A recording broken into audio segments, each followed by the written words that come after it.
মাননীয় আদালত, বিচার শুরুর এই ঐতিহাসিক মুহূর্তে আমি শ্রদ্ধা ভরে স্মরণ করছি জুলাই বিপ্লবের সেই সব ভিকটিমদের যারা আর কোনোদিন তাদের পরিবারের কাছে ফিরে আসবে না।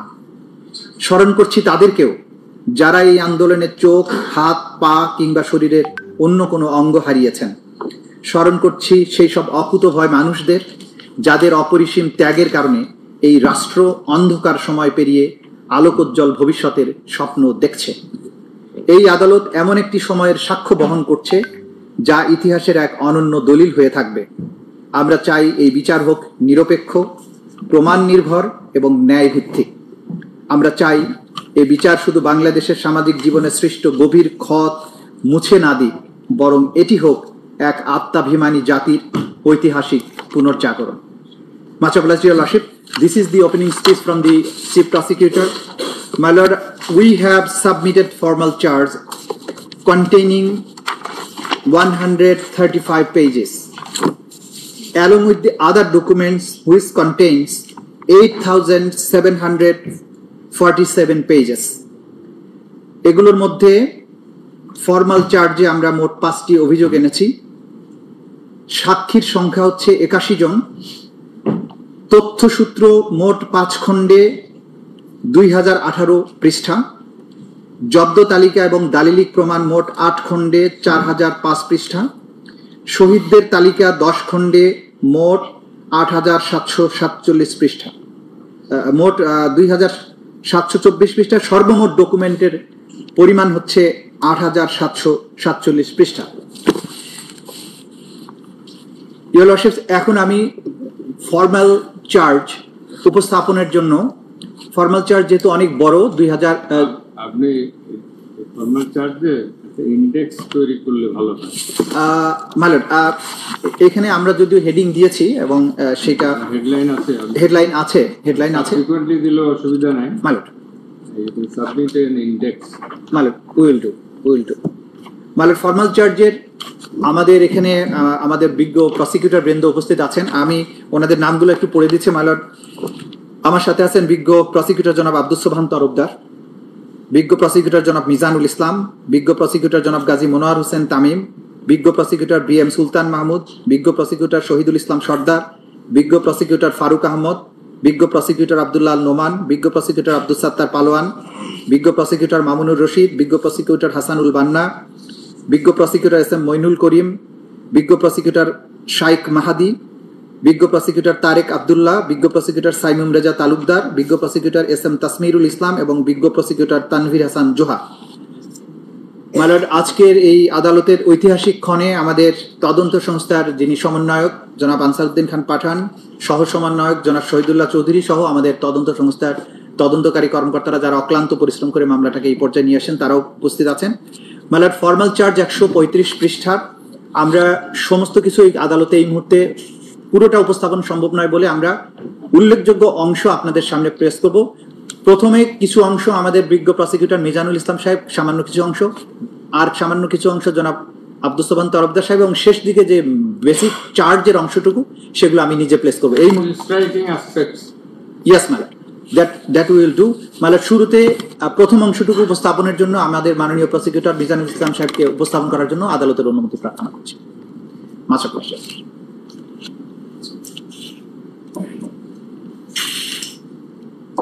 মাননীয় আদালত, লার্নেড চিফ প্রসিকিউটর সাহেবের বক্তব্যের ধারাবাহিকতা যেটা বলতে চাই, এই মামলা ট্রাইব্যুনাল এড্রেস করলে ভালো। ট্রাইব্যুনাল, মাননীয় ট্রাইব্যুনাল, শুরুতে মেলর বলেছি যে সরি মেলর, এই ট্রাইব্যুনালের যে মামলাটার আজকে ফর্মাল চার্জ দাখিল করেছি, সেই ফর্মাল চার্জটা অভিযোগ দাখিল হয়েছিল, অর্থাৎ কমপ্লেন দাখিল হয়েছিল গত 14/8/24 তারিখে, যেটা 127 হিসাবে নিবন্ধিত হয়েছিল। এটা প্রথম তদন্তকারী কর্মকর্তা ছিলেন জনাব জামি আলম খান। পরবর্তীতে তা পরিবর্তন করে আরেকজন তদন্তকারী কর্মকর্তা জনাব আলমগীর হোসেন PPM সেবা নিযুক্ত হয়েছিলেন। এনাকে সার্বিক সহযোগিতা করেছিলেন বিশেষ তদন্তকারী কর্মকর্তা জনাব তানভীর হাসান জোহা। তদন্ত শেষে তদন্তকারী কর্মকর্তা জনাব আলমগীর হোসেন 12/5/2000 জনাব আলমগীর 12/5/2025 তারিখে তদন্ত প্রতিবেদন দাখিল করেন, যাতে এই 3 জনকে আসামি করা হয়েছে। তারা হলেন সাবেক প্রধানমন্ত্রী শেখ হাসিনা, সাবেক স্বরাষ্ট্রমন্ত্রী আসাদুজ্জামান খান কামাল এবং সাবেক আইজিপি চৌধুরী আব্দুল্লাহ আল মামুন। এই মামলার তদন্তে সংগৃহীত যে সমস্ত তথ্য উপাত্ত, পত্র পত্রিকা, তথ্য উপাত্তের মধ্যে ছিল পত্র পত্রিকা, ভিডিও, অডিও কল এবং আর অন্যান্য আনুষঙ্গিক বিভিন্ন প্রতিবেদন সংগ্রহ করে তিনি যে রিপোর্ট দিয়েছেন তার ভিত্তিতে আমরা এই ফরমাল চার্জ তৈরি করেছি জনাব আলমগীর সাহেবের সহায়তায়। সেইখানে আমরা মূল অভিযোগে যাওয়ার আগে আওয়ামী লীগের দুঃশাসন এবং আওয়ামী লীগ এবং শেখ হাসিনা কিভাবে ফ্যাসিবাদী শাসনের নিজেদেরকে রূপান্তরিত করেছিল, কিভাবে দেশে একটা স্বৈরাচার প্রতিষ্ঠিত হয়েছিল, কিভাবে একটা একনায়কতন্ত্র প্রতিষ্ঠিত হয়েছিল, তার কিছু ধারাবাহিক বর্ণনা মাননীয় ট্রাইব্যুনালে দেওয়ার প্রয়োজনীয়তা অনুভব করছি। বাংলাদেশে ফ্যাসিবাদ এই আওয়ামী লীগ দুঃশাসনের ইতিহাস 24 বিপ্লবের পটভূমি যেভাবে সংগঠিত হয়েছিল তার মূল বর্ণনাটা আমরা দেখেছি, মূল অবস্থানটা দেখেছি। জুলাই বিপ্লব 1 জুলাই থেকে 5 আগস্ট পর্যন্ত সাবেক প্রধানমন্ত্রী শেখ হাসিনা ফ্যাসিবাদী এবং সর্বকাশী একনায়কতন্ত্রকে উৎখাত করা হয়েছিল। ছাত্র জনতার এই আন্দোলন দমনার্থে ফ্যাসিস্ট শেখ হাসিনার নেতৃত্বাধীন আওয়ামী লীগ সরকারের অনুগত রাজনৈতিক মদতপুষ্ট আইন শৃঙ্খলা বাহিনীর ঘাতক সদস্যবৃন্দ এবং আওয়ামী লীগ এবং তার অঙ্গ সংগঠনের 14 দলীয় সশস্ত্র বাহিনী কর্তৃক সংগঠিত ব্যাপক মাত্রা পদ্ধতিগত আক্রমণ ও লক্ষ্যভিত্তিক নিপীড়ন যা আসামিদের জ্ঞাতসারে সংগঠিত হয়েছিল। এতে প্রায় 1.5 সহস্রাধিক মানুষকে হত্যা করা হয়েছে, 25 সহস্রাধিক মানুষের আহত, অঙ্গহানি ও দৃষ্টিশক্তি হচ্ছে। আওয়ামী এই যে কারণে এই সরকারকে উৎখাত করতে জনগণ উদ্বুদ্ধ হয়েছিল, জনগণ এই আন্দোলনকে সমর্থন দিয়েছিল। এই আলোচনার জন্য প্রথমে আমাদেরকে আওয়ামী লীগের প্রথম শাসন আমল এবং বাংলাদেশ স্বাধীন হওয়ার স্বাধীনতা যুদ্ধের প্রেক্ষাপটে কিছু আলোচনা দরকার। সদ্য স্বাধীন দেশ একটা সম্ভাবনায় দেশ হিসাবে, গণতান্ত্রিক আশা আকাঙ্ক্ষা এবং সুখী সমৃদ্ধশালী দেশ হিসাবে প্রতিষ্ঠার আকাঙ্ক্ষায় জনতা এই দেশ স্বাধীন করলেও 1971 সালে স্বাধীন হলেও স্বাধীনতার পরপরই আওয়ামী লীগ সরকার তাদের জনগণকে প্রদত্ত প্রতিশ্রুতি লঙ্ঘন করে একনায়কতন্ত্র, স্বৈরাচার এবং নিপীড়ন ব্যবস্থা কায়েম করেছিল, যার প্রথম পদক্ষেপ ছিল রক্ষী বাহিনী গঠন। এই রক্ষী বাহিনী গঠনের মাধ্যমে দেশের মানুষকে অত্যাচার করা হয়েছিল, নিপীড়ন করা হয়েছিল, গুম করা হয়েছিল এবং শুধু তাই নয়, এই রক্ষী বাহিনীর কৃত অপরাধ যেন বিচারের আওতায় না আসে এই জন্য ওই আইনে একটা ধারা সংযোজন করা হয়েছিল, যাতে তাদের কৃত যে কোনো কর্মকাণ্ডের জন্য তাদেরকে দায় মুক্তি দেওয়া হয়।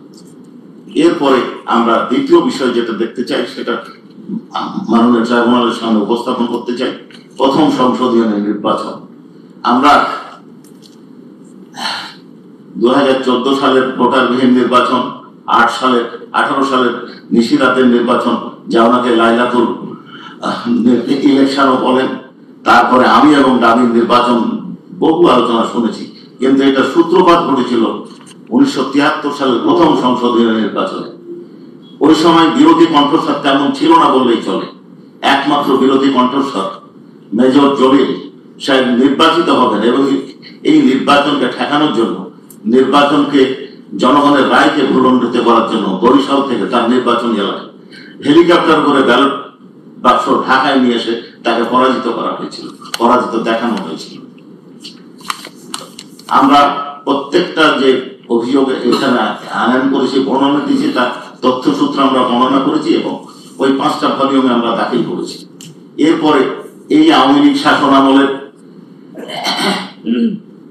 আর একটা দিক হচ্ছে 1974 সালের ভয়াবহ দুর্ভিক্ষ।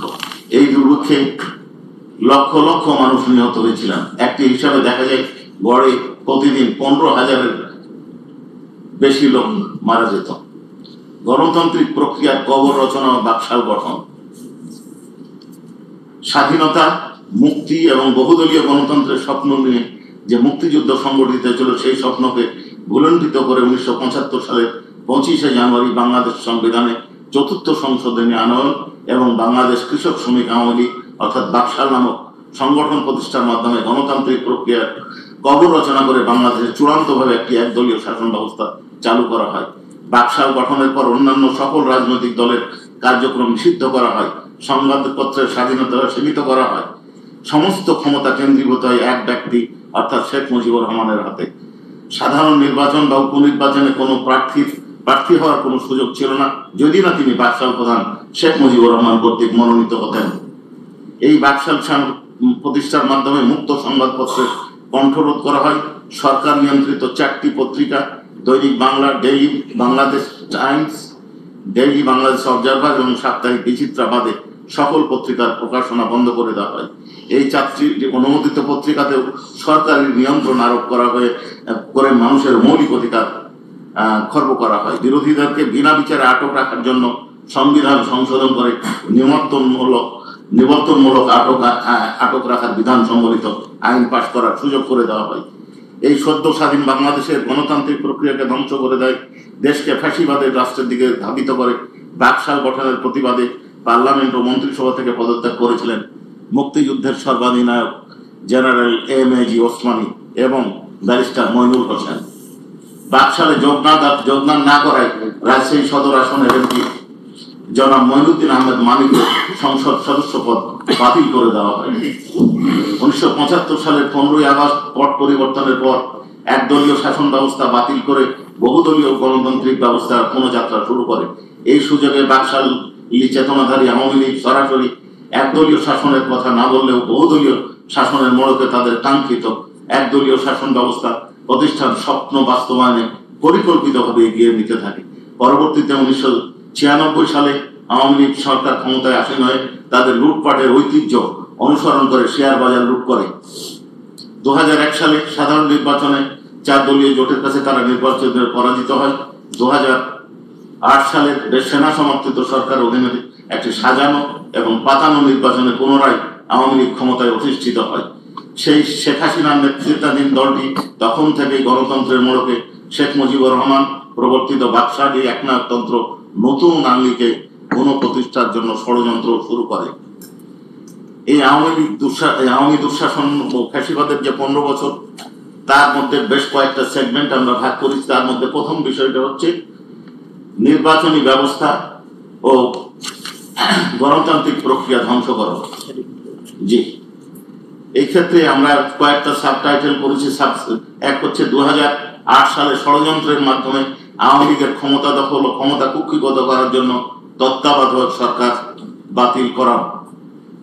2রা জানুয়ারি 2007 সালের সশস্ত্র বাহিনী সামরিক শাসন কর্তৃক ক্ষমতার ব্যাকজোরে ক্ষমতায় এসে তাদেরকে ক্ষমতা আনার জন্য যে প্রক্রিয়াটা অনুসরণ করেছিল তার মধ্যে উল্লেখযোগ্য ছিল 130টা সংসদীয় আসনের সীমানা পরিবর্তন করে তাদেরকে নির্বাচিত হওয়ার সুযোগ করে দেওয়া হয়েছিল। এরপরে মাননীয় ট্রাইব্যুনাল এবং দেশবাসী সকলেই জানেন যে 2014 সালে কিভাবে একতরফা এবং ভোটারবিহীন নির্বাচন অনুষ্ঠিত হয়েছিল। আর 2018 সালের নিশিরাতের নির্বাচন, যেটা একটু আগে আমি বললাম যে এটাকে অনেকে লাইলাতুল ইলেকশনও বলে থাকেন। এরপরে এই 2018 সালের নির্বাচন ব্যাপকভাবে সমালোচিত হওয়ার পর তার এক নতুন পদ্ধতি, নতুন সিস্টেম, নতুন উদ্ভাবনী শক্তির মূলে আবিষ্কার করলেন আমি এবং দামির নির্বাচন। যেহেতু বিরোধী দল কেউ নির্বাচনে অংশগ্রহণ করলো না, এই জন্য তারা তাদের প্রার্থীকে দামি প্রার্থী হিসেবে দান করালেন। অর্থাৎ সরকারি দলের লোক সরকারি দলের বিরুদ্ধে কথা বলছে, সরকার বিরোধী দল বলছে সরকার দুর্নীতি করছে, অর্থাৎ বিরোধী দল মানে যারা নির্বাচন করছে, আর তাদের মহিলা সদস্যদেরকে মনোনীত করে দিচ্ছেন সরকার প্রধান। এইটা আমরা দেখেছি। এই নির্বাচনে আগের দিন এই নির্বাচনের ফলাফল ঘোষণার সময় কি দেখা গেল, প্রধান নির্বাচন কমিশনার বলছেন যে 28% ভোট কাস্ট হয়েছে। পিছন থেকে তাকে বলে দেওয়া হলো যে না, বলে দেন 42%, 40%।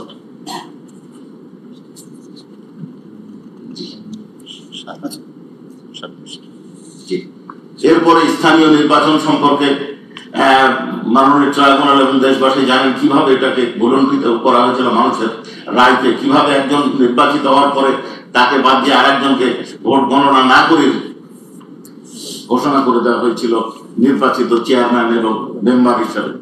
রাষ্ট্রীয় কাঠামোতে রাজনৈতিক অপব্যবহার ও দুর্নীতির সর্বগ্রাসী চর্চা, এটা মাননীয় ট্রাইব্যুনাল সহ দেশবাসী জানেন। এমনকি এই লক্ষ লক্ষ কোটি টাকা বিদেশে পাচার করা হয়েছে। কারো বাড়ি বিদেশে আছে, সর্বাধিক বাড়ি বাংলাদেশের একজন ব্যক্তির। আবার বেগমপাড়া গঠন করা হয়েছে, উন্নয়ন প্রকল্পের নামে দুর্নীতি করা হয়েছে। খরচ হচ্ছে 1000 কোটি টাকা, দেখানো হচ্ছে 5000 কোটি টাকা। দলীয় আনুগত্য বিবেচনায় বিচারপতিদের নিয়োগ, এই বিষয়টা আমি আর করতে চাচ্ছি না। দলীয় বিচারপতিদের মাধ্যমে বিরোধী দলমত নির্বাচনে মত ও ফ্যাসিবাদী শাসন ব্যবস্থা শক্তিশালী করা হয়েছে। বিচার প্রক্রিয়ায় বিদেশি হস্তক্ষেপের নজিরবিহীন উদাহরণ, এই বিষয়টি আমরা একটু আলোকপাত করতে চাই। একটি ট্রাইব্যুনাল গঠন করা হয়েছিল কিছু ব্যক্তির বা একটা নির্দিষ্ট সময়ে সংগঠিত অপরাধের বিচারের জন্য। এই বিচারে যাদেরকে বিচারক নিয়োগ করা হয়েছিল তারা প্রমোশনের লালসায় উচ্চ আদালতে যাওয়ার আকাঙ্ক্ষায় তৎকালীন প্রধান বিচারপতি এবং অন্যান্যদের সাথে গোপনে যোগাযোগ করতেন। অন্যান্য বিচারপতিরা শেখ হাসিনার সাথে গোপনে বৈঠক করতেন কিভাবে জাজমেন্ট দিতে হবে, কিভাবে সিদ্ধান্ত দিতে হবে, এবং এরপরেও তারা দেখলেন রায় তৈরি করতে পারতেন না। এই জন্য তারা বিদেশি এক ব্যক্তির সাথে যোগাযোগ করে রায়ের কাঠামো লিখে নিতেন। বিচার বিভাগের উপর নিয়ন্ত্রণ আরোপ এবং প্রধান বিচারপতি অপসারণের জন্য যে সিস্টেমটা আমাদের দেশে গড়ে উঠেছিল 75 সালের 15ই আগস্টের পর থেকে, সেটাকে পরিবর্তন করে সুপ্রিম জুডিশিয়াল কাউন্সিল বাতিল করে সংসদের হাতে, অর্থাৎ আওয়ামী লীগ নিয়ন্ত্রিত সংসদের হাতে নিয়ে যাওয়া হয়েছিল। গুম ও বিচার বহির্ভূত হত্যাকাণ্ড, গুম এবং বিচার বহির্ভূত হত্যাকাণ্ড এটা নিত্য নৈমিত্তিক ঘটনা হয়ে দাঁড়িয়েছিল। এই সময় কেউ যদি সরকারের কোনো বিরোধিতা করতেন, কোন দল যদি বিরোধিতা করতেন, তাহলে সেই দলের নেতৃস্থানীয় ব্যক্তি বা তার সাথে সংশ্লিষ্ট ব্যক্তি বা তাদের সাথে যোগাযোগ যারা রাখতে করতেন তাদেরকে নিয়ে যে গুম করে দেওয়া হতো, অনেকে খুন করে দেওয়া হতো। এবং এমন একটা ভয়ের সংস্কৃতি তৈরি করা হয়েছিল যাতে জনগণ যেন এদের অপকর্মের কোনো প্রতিবাদ না করে। পৃষ্ঠা 23। মিজানুল ইসলাম। পেজ 19 যেটা বলছেন বিচার বিভাগের উপর নিয়ন্ত্রণ আরোপের প্রচেষ্টা এবং প্রধান বিচারপতি অপসারণ, এটা তো বলেন না, আমরা তো বুঝতে পারি না ঠিক কি পেজ 19। সাবেক প্রধান বিচারপতি জনাব সুরেন্দ্র কুমার সিনহা আওয়ামী লীগ সরকারের আস্থাভাজন হিসাবে প্রধান বিচারপতির পদে অধিষ্ঠিত হন এবং মানবতা বিরোধী অপরাধের বিচারের নামে আপিল বিভাগের প্রহসনমূলক বিচার ও রায়ের মাধ্যমে সরকারের এজেন্ডা বাস্তবায়নে সংক্ষিপ্ত রায় প্রদান পূর্বক জামাত ও বিএনপি নেতাদের মৃত্যুদণ্ড কার্যকর করে। এখানে একটা উদাহরণ আমরা দিতে পারি, সেটা হচ্ছে আব্দুল কাদের মোল্লা সাহেবের জাজমেন্ট, রিভিউ জাজমেন্ট প্রকাশ করার আগে শর্ট অর্ডারে তার মৃত্যুদণ্ড কার্যকর করা হয়েছিল। জি, কিন্তু শেখ হাসিনার সাথে বিচার বিভাগের নিয়ন্ত্রণ নিয়ে বিচারপতি এস.কে. সিনহা চেয়েছিলেন বিচার বিভাগের প্রধান হিসাবে বিচার বিভাগের একচ্ছত্র নিয়ন্ত্রণ তার হাতে থাকবে। বিরোধের প্রেক্ষিতে ফ্যাসিবাদী আওয়ামী লীগ সরকার তৎকালীন প্রধান বিচারপতি এস.কে. সিনহার উপর ক্ষুব্ধ হয়ে তাকে নজিরবিহীনভাবে গোয়েন্দা সংস্থা দিয়ে শারীরিক নির্যাতন ও ভয়ভীতি দেখিয়ে প্রথমে দেশত্যাগ ও পরে পদত্যাগ করতে বাধ্য করে। এটার তথ্যসূত্র আমরা এখানে পরিষ্কারভাবে উল্লেখ করেছি। এবং জি, এরপরে পিলখানা ট্র্যাজেডি। ফ্যাসিবাদী শাসন প্রতিষ্ঠার ক্ষেত্রে ক্ষমতা গ্রহণের পরপরই আওয়ামী লীগ টার্গেট করে সেনাবাহিনীকে, পরের পৃষ্ঠা 10, 2009 সালের 25শে ফেব্রুয়ারি ঢাকার পিলখানায় অবস্থিত বিডিআর পরিবর্তিত নাম বিজেপি সদর দপ্তরে তথাকথিত বিদ্রোহ নামে সেনাবাহিনী 57 জন দেশপ্রেমিক চৌকো সেনা অফিসার 74 জনকে হত্যা করে। বিদ্রোহকালীন সময়ে অবরুদ্ধ কর্মকর্তাদের উদ্ধার করতে তৎকালীন আওয়ামী লীগ সরকার যথাযথ ব্যবস্থা গ্রহণ না করে হত্যাকাণ্ডকে ত্বরান্বিত করেছে। পরবর্তীতে জনগণের জোরালো দাবি সত্ত্বেও বিডিআর বিদ্রোহ প্রসঙ্গে একটা প্রহসনমূলক তদন্ত কার্যক্রম পরিচালনা করেছে।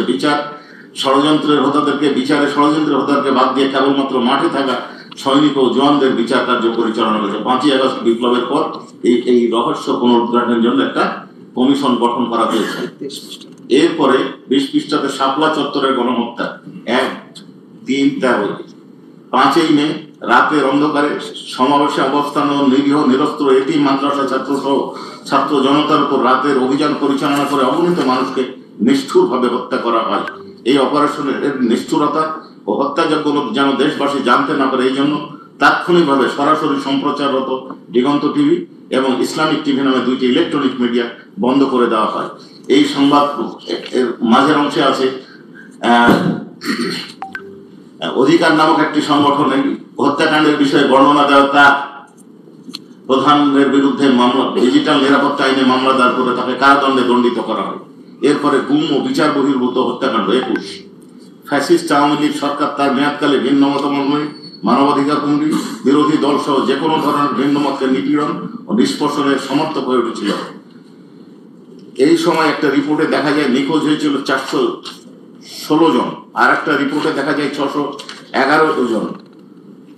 তার মধ্যে হিউম্যান রাইটস ওয়াচের বক্তব্য এর মধ্যে 383 জন আর ফিরে আসেনি। প্রতিবেদনে 86 জনের গুমের কথা উল্লেখ হয়েছে এবং এরই ধারাবাহিকতায় এই নিষ্ঠুরতা এবং গুম খুনের সুরাহা না করে 2001 সালে ডিসেম্বরে মার্কিন যুক্তরাষ্ট্র বাংলাদেশের র্যাপিড অ্যাকশন ব্যাটালিয়ন র্যাবের উপর মানবাধিকার চরম লঙ্ঘন করার জন্য নিষেধাজ্ঞা আরোপ করে।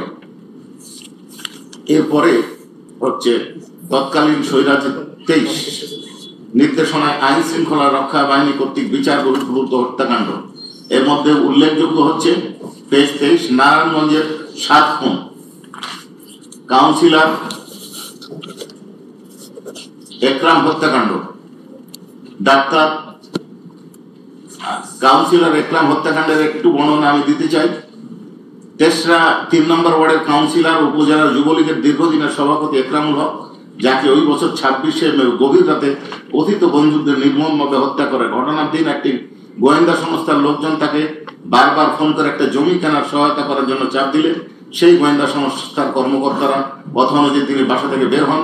ঘটনার রাত 11টার পর পকেট থেকে ফোনে মেয়ে কল করলে ফোনটি চাপ পড়ে রিসিভ হয়ে যায় এবং স্ত্রীর ফোন রেকর্ড হতে থাকে এবং ভয়াবহ হত্যাকাণ্ডের বর্ণনার শেষ মুহূর্তের নৃশংস শব্দ শোনা যায়। মেয়ের কণ্ঠে শোনা যায়, হ্যালো আব্বু। কাপা কাপা গলায় উত্তর আসে, জি আম্মু, আমি নীলা একটা স্থানের নাম যাচ্ছি। এইরকম কন্যা, এইরকম একরামের কন্যা ফোনের এক প্রান্ত থেকে প্রশ্ন করতে থাকে। তারপর অপর প্রান্ত থেকে জবাব আসে না, আসে গুলির শব্দ, গোলাগুলি, চিৎকার। এরপরে ডাক্তার ফয়েজ হত্যাকাণ্ড বর্ণনা আছে এবং যারা এই ধরনের গুমের শিকার হয়েছেন তাদের তালিকা আমরা দিয়েছি 25, 26, 27, 28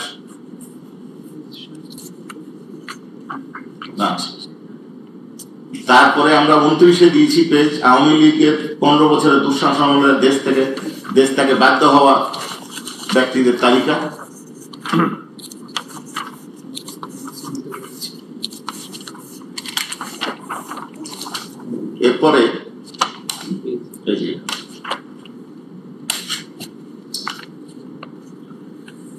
এরপরে হচ্ছে ডিজিটাল নিরাপত্তা আইনের মাধ্যমে দমন পীড়ন, পেজ 38। এই ডিজিটাল নিরাপত্তা আইনের মাধ্যমে নিপীড়িত উল্লেখযোগ্য ব্যক্তি সময়ের তালিকা আমরা উল্লেখ করেছি। নিত্য প্রয়োজনীয় দ্রব্যের অস্বাভাবিক মূল্য বৃদ্ধি। এরপরে আমরা যেটা বলছি ঘৃণার রাজনীতি, এইটা মাননীয় ট্রাইব্যুনাল আমি একটু উপস্থাপন করতে চাচ্ছি। ঘৃণার রাজনীতি, রাজাকার ও মুক্তিযুদ্ধের চেতনা শব্দের অপব্যবহার। 1971 সালের মহান স্বাধীনতা সংগ্রামের মধ্য দিয়ে বাংলাদেশ জন্ম হওয়ার পর থেকেই মুক্তিযুদ্ধকে পুঁজি করে ফ্যাসিবাদী আওয়ামী লীগ জাতিকে বিভক্ত করার অপচেষ্টায় লিপ্ত হয়, প্রচেষ্টা চালিয়ে যায়। নিজেদেরকে মুক্তিযুদ্ধের পক্ষের শক্তি ও বিরোধী মতাদর্শের যে কোনো ব্যক্তি, বিশেষত ইসলামী মনোভাবাপন্ন ব্যক্তিদের স্বাধীনতার বিপক্ষের শক্তি, রাজাকার ইত্যাদি নামে প্রচার করার মাধ্যমে এক ধরনের অবমানের মানবিকরণ প্রক্রিয়া দীর্ঘদিন থেকে চলে আসছে। মুক্তিযুদ্ধের ইতিহাসের অপব্যাখ্যা করে শুধুমাত্র ফ্যাসিস্ট আওয়ামী লীগ সরকার ও রাজাকার নামে অভিহিত করে ডিভাইড অ্যান্ড রুল পলিসি জারি করে বৈষম্য, এই প্যারের শেষে একটা সেপারেট সেগমেন্ট, বৈষম্য বিরোধী আন্দোলন ও রাজাকার ত্যাগ, যে কোনো গণহত্যা বা মানবতা বিরোধী অপরাধ সংগঠনের পূর্বে অপরাধীর একটা সাংস্কৃতিক বা মনস্তাত্ত্বিক প্রস্তুতি গ্রহণ করে, যার অন্যতম প্রধান উপাদান হলো অপমানজনক ও অবমাননাকর ভাষার ব্যবহার। ইতিহাসের বিভিন্ন অধ্যায়ে দেখা যায় যে আফ্রিকার রোয়ান্ডার তুৎসিদের তেলাপোকা বলা হতো, নাজি জার্মানিতে ইহুদিদেরকে ইহুদু বলা হতো, বসনিয়ায় মুসলিমদেরকে ক্যান্সার বলা হতো, মিয়ানমারের রোহিঙ্গাদেরকে বাঙালি বা অনুপ্রবেশকারী, সুদানের দারফুরদের আফ্রিকানদের দাস হিসাবে চিহ্নিত করার মতো ভাষা ব্যবহার হতো। এসব ভাষা কেবল ঘৃণা ছড়ায়নি, বরং সংশ্লিষ্ট গোষ্ঠীগুলির প্রতি সহিংসতার ন্যায্যতা দিতে সহায়তা করেছে।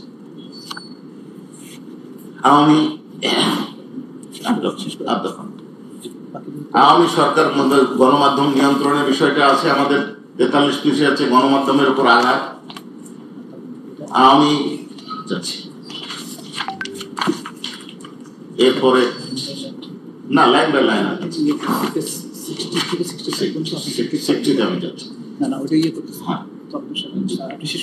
বিপ্লবের সূচনা হয়েছিল 24শে জুলাই, বিপ্লবের সূচনা হয় 1 জুলাই থেকে 5ই আগস্ট, যার বর্ণনা আমরা দেখতে পাচ্ছি, আমাদের সকলেরই জানা আছে। কোটার ইতিহাসে সিম্পল একটা কথা আমি সেখানে বলতে চাই, কোটা আন্দোলনটা কেন হলো একটা উদাহরণ আমি দিতে চাই, যেটা আমাদের বর্ণনাতে আছে। সেটা হচ্ছে যে পরীক্ষা যারা দিল, যিনি 71 পেলেন তিনি ফেল করলেন, আর কোটাতে যিনি 42 পেলেন তিনি পাস করলেন।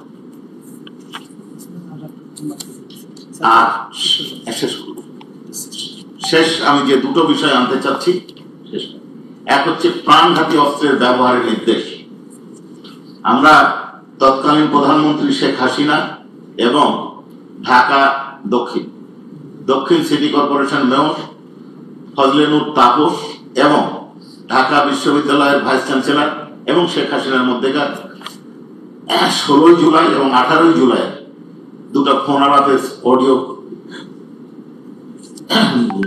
দাখিল করেছি, ইনভেস্টিগেশন রিপোর্টের সময় সংগ্রহ করেছে। তাতে দেখা যায় উনি বলছেন যে এদের ইংল্যান্ডে গুলি করে মারা হয়েছে, ছাত্রদেরকে মেরে ফেলতে হবে, কোনো সমস্যা নাই, আর কিন্তু লেথাল উইপেন ব্যবহার করতে হবে।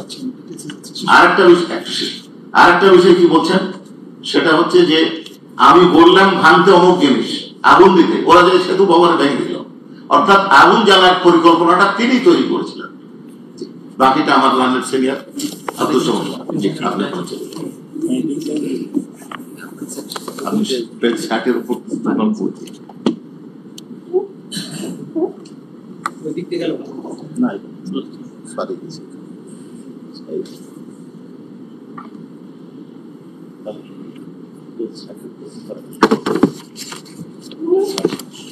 সম্মানিত ট্রাইব্যুনাল, এই জুলাই বিপ্লবে সংঘটিত মানবাধিক বিরোধী অপরাধের ভিকটিমদের পরিচয়, পেজ 60। হেডিংটা হইল জুলাই বিপ্লবে সংঘটিত মানবতা বিরোধী অপরাধের ভিকটিমদের পরিচয়।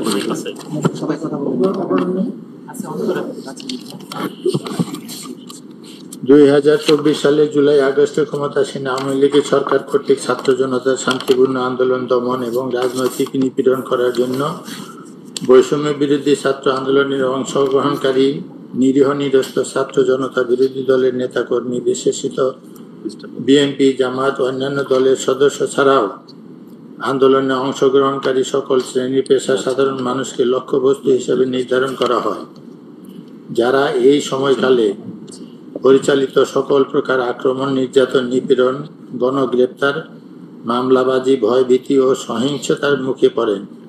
এই আন্দোলনের সমর্থনকারী হিসেবে ভিন্ন মতাবলম্বী চিকিৎসক, আইনজীবী, সাংবাদিক, মানবাধিকার কর্মী, শিক্ষাবিদ, অনলাইন সমালোচক ও সাধারণ নাগরিকদের নির্যাতন, নিপীড়ন, গণগ্রেপ্তার ইত্যাদি দমনমূলক ব্যবস্থা মাধ্যমে হয়রানির শিকার হতে হয়। এরপর হল ভিকটিম নির্ধারণে ব্যবহৃত কৌশল।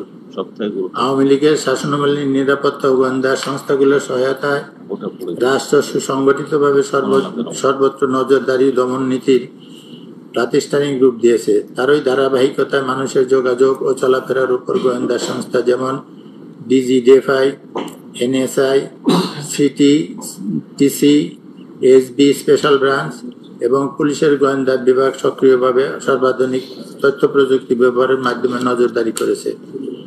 বিরোধী ও ভিন্নমত দমন ও নিপীড়নের কৌশল হিসাবে ডিজিটাল সার্ভেলেন্সের জন্য তারা একটি স্বতন্ত্র নজরদারি প্রতিষ্ঠান গড়ে তোলে, যার নাম দেওয়া হয় ন্যাশনাল টেলিকমিউনিকেশন মনিটরিং সেন্টার।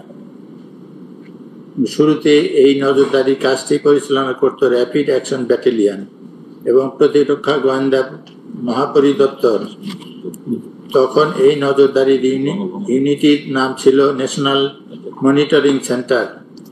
বাহ্যিক আবরণে এই প্রতিষ্ঠানটির কাজ অপরাধী শনাক্তকরণের বৈধ নজরদারির লক্ষ্য পরিচালিত বলে বলা হলেও আড়ালে এই প্রতিষ্ঠানের মাধ্যমে বিরোধী নেতাকর্মীর এবং ভিন্ন মত পোষণকারী কিংবা সরকারের অবৈধ কর্মকাণ্ডের জন্য হুমকি হয়ে ওঠা ব্যক্তিবর্গকে নজরদারি, অপহরণ ও গুম করার কাজে ব্যবহৃত হয়ে থাকে। বিশেষত জুলাই আগস্ট গণবিপ্লবে এই আন্দোলনকারীদের চিহ্নিত করা এবং এর আলোকে দমন পীড়নের লক্ষ্যে নজরদারি করতে ড্রোন, ফোনে আড়ি পাতা এবং লোকেশন ট্র্যাকিং ইত্যাদি প্রযুক্তি ব্যবহার হয়েছে। এর পাশাপাশি আন্দোলনরত শিক্ষার্থীদের চিহ্নিত করতে আওয়ামী লীগ এবং অঙ্গ সংগঠনসমূহ যেমন ছাত্রলীগ, যুবলীগ তাদের মাঠ পর্যায়ে এক সশস্ত্র ক্যাডার বাহিনীকে ব্যবহার করেছে। এ সকল তথ্যের আলোকে আইন প্রয়োগকারী সংস্থাগুলো বিশেষ করে পুলিশ ও র্যাব প্রতিবাদ দমন, গ্রেপ্তার এবং বিক্ষোভ দমন করতে বল প্রয়োগ মাধ্যমে নিপীড়ন চালিয়েছে। যারা সরাসরি নির্দেশ দিয়েছিল তৎকালীন ফ্যাসিস্ট প্রধানমন্ত্রী শেখ হাসিনা এবং তা কার্যকর করেছে তৎকালীন সেতুমন্ত্রী ও আওয়ামী লীগ সাধারণ সম্পাদক ওবায়দুল কাদের, স্বরাষ্ট্রমন্ত্রী আসাদুজ্জামান খান কামাল, তৎকালীন আইজিবি চৌধুরী আবদুল্লাহ আল মামুন সহ অন্যান্য রাজনৈতিক নেতৃবৃন্দ, প্রশাসনিক কর্মকর্তা ও তাদের অধীনস্থরা এবং আইন শৃঙ্খলা বাহিনী। জুলাই বিপ্লবের সংগঠিত মানবতা বিরোধী অপরাধে জড়িত পক্ষসমূহ 2009 সালের ক্ষমতায় আরোহণের পর থেকে 2024 সালের 5ই আগস্ট পর্যন্ত অভিযুক্ত শেখ হাসিনা নেতৃত্বাধীন বাংলাদেশ আওয়ামী লীগ এবং বিভিন্ন অঙ্গ সংগঠন বিশেষ করে বাংলাদেশ ছাত্রলীগ, আওয়ামী যুবলীগ ইত্যাদি বিভিন্ন সময় নির্যাতন, সহিংসতা ও মানবাধিকার লঙ্ঘনের ঘটনায় জড়িত থাকার অভিযোগে সমালোচিত হয়েছে। বিশেষ করে জুলাই বিপ্লবের সময় আওয়ামী লীগ এবং অঙ্গ সংগঠনসমূহ দলীয়ভাবে সিদ্ধান্ত গ্রহণের মাধ্যমে নৃশংসভাবে আন্দোলনকারীদের দমন করার জন্য অবৈধ অস্ত্রশস্ত্র সহকারে সন্ত্রাসী কর্মকাণ্ড পরিচালনা করে। নিচে এই সময়কালে কিছু উল্লেখযোগ্য ঘটনা তুলে ধরা হল। বাংলাদেশ আওয়ামী লীগ দেশের প্রাচীনতম রাজনৈতিক দলগুলোর অন্যতম। 1949 সালে প্রতিষ্ঠিত এই দলটি বাংলাদেশের স্বাধীনতা সংগ্রামে মুখ্য ভূমিকা রাখলেও পরবর্তীতে 1972 সালে বাংলাদেশের শাসনভার গ্রহণ করে স্বৈরাচার একদলীয় দুঃশাসন নির্মম দৃষ্টান্ত স্থাপন করে। এই দলটি 2009 সালে প্রশ্নবিদ্ধ এক নির্বাচনে জিতে ক্ষমতায় এসে অবৈধ অনৈতিক পদ্ধতিতে 2024 সালের 5ই আগস্ট পর্যন্ত ক্ষমতায় থাকাকালে জনগণের উপর ব্যাপক মাত্রায় দমন নিপীড়নের জন্য অভিযুক্ত হয়। তবে নিজেদের যাবতীয় সন্ত্রাস, দুর্নীতি ও অপরাধমূলক কর্মকাণ্ডের বৈধতা দিতে আওয়ামী লীগ সময় সামনে নিয়ে আসে মুক্তিযুদ্ধে দলটির অবদান এবং মুক্তিযুদ্ধের চেতনা নামক এক বায়বীয় ধারণা, যা কেবলমাত্র আওয়ামী লীগ ও তার সমর্থকদেরকে স্বাধীনতার অতন্দ্র প্রহরী ও ধারক বাহক হিসাবে প্রতিষ্ঠা করায় এবং আওয়ামী চিন্তাধারার বাহিরে সকল দল ও মতকে স্বাধীনতা বিরোধী নাম দিয়ে খারিজ করে দেওয়ার অপচেষ্টা করে। আওয়ামী লীগ বিরোধী দলে থাকাকালীন সময়ে দেশব্যাপী তাণ্ডব চালায়। বিশেষ করে 2006 সালে 28 অক্টোবর আওয়ামী লীগের দলীয় সিদ্ধান্তে লগি বৈঠা ও অস্ত্র ব্যবহারের মাধ্যমে সাপের মতো পিটিয়ে মানুষ হত্যার মতো নারকীয় কর্মকাণ্ড পরিচালনা করে। যা টেলিভিশনে সরাসরি সম্প্রচারের মাধ্যমে সারা পৃথিবী অবলোকন করে। এরপর ক্ষমতায় এসে বিডিআর হত্যাকাণ্ড, শাপলা চত্বর ম্যাসাকার, বিএনপি ও জামাতের বিক্ষোভ দমনের নামে শতাধিক মানুষ হত্যা, দেশব্যাপী গুম, ধর্ষণ, খুন ও সহ রাষ্ট্রীয় মদতে এবং অনাচারের রাজত্ব কায়েম করে, যেখানে দল হিসেবে আওয়ামী লীগের প্রায় সকল পর্যায়ের নেতাকর্মী সরাসরি অংশগ্রহণ করে এবং এর ফলে তাদের কোনো ধরনের জবাবদিহি দেওয়া হয়নি। Page 64 again, আইন শৃঙ্খলা।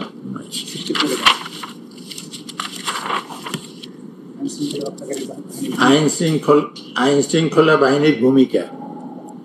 তৎকালীন আওয়ামী লীগ সরকার শান্তিপূর্ণ বিক্ষোভ দমনে রাষ্ট্রযন্ত্রের সকল আইন শৃঙ্খলা বাহিনীকে ব্যবহার করে এক নজিরবিহীন দমন অভিযান পরিচালনা করে।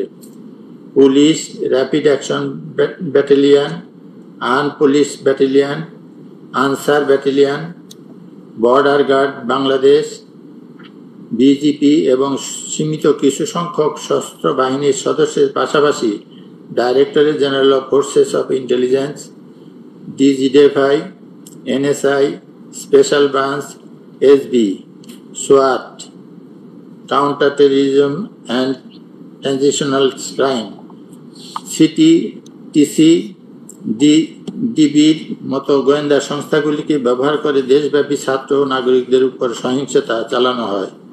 এতে আওয়ামী লীগ ও এর অঙ্গ সংগঠন ছাত্রলীগ ও যুবলীগের সশস্ত্র সদস্যরাও সক্রিয়ভাবে অংশ নেয়। 1 জুলাই থেকে 15 আগস্ট 2024 পর্যন্ত সময়ে নিরাপত্তা বাহিনীর ও ক্ষমতাসীন আওয়ামী লীগের সশস্ত্র ক্যাডার বাহিনীদের হাতে আনুমানিক 1400 মানুষ নিহত হয়, যাদের মধ্যে 12-13% শিশু। নিরাপত্তা বাহিনী সামরিক রাইফেল, শটগান, তাজা গুলি, রাবার বুলেট, কাঁদানি গ্যাস সহ প্রাণঘাতী অস্ত্র নির্বিচারে ব্যবহার করে। কোথাও কোথাও হেলিকপ্টার থেকে গুলি চালানো হয় এবং নিরস্ত্র বিক্ষোভকারীদের কাছ থেকে গুলি করে তাৎক্ষণিক মৃত্যুদণ্ড কার্যকর করার তথ্য পাওয়া গেছে। একই সাথে হাজার হাজার বিক্ষোভকারী, পথচারী ও সংগঠককে বিনা প্ররোচনায় গ্রেপ্তার করা হয়, যার মধ্যে শিশু, নারী। ভুল আছে, তাৎক্ষণিক মৃত্যুদণ্ড কার্যকর করার তথ্য পাওয়া গেছে। দণ্ড না, মৃত্যু কার্যকর।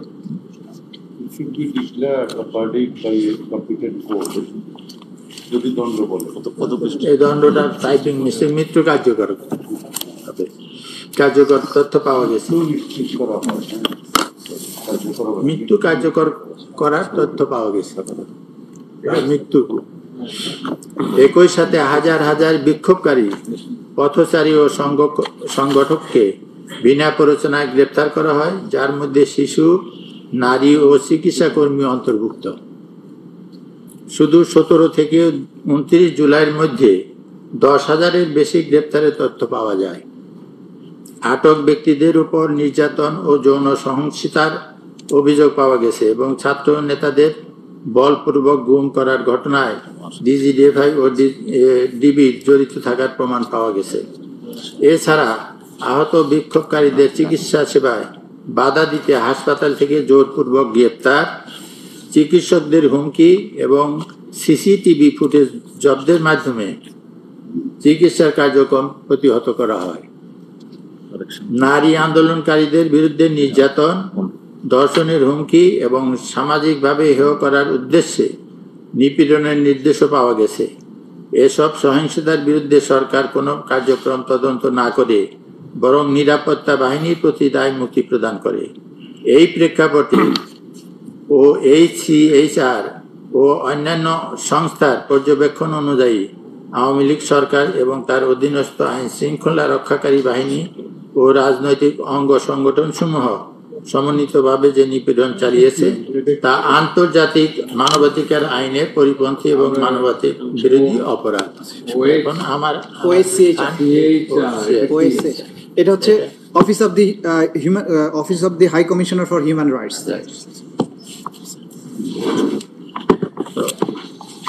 এরপরে আমার লালের ট্রেন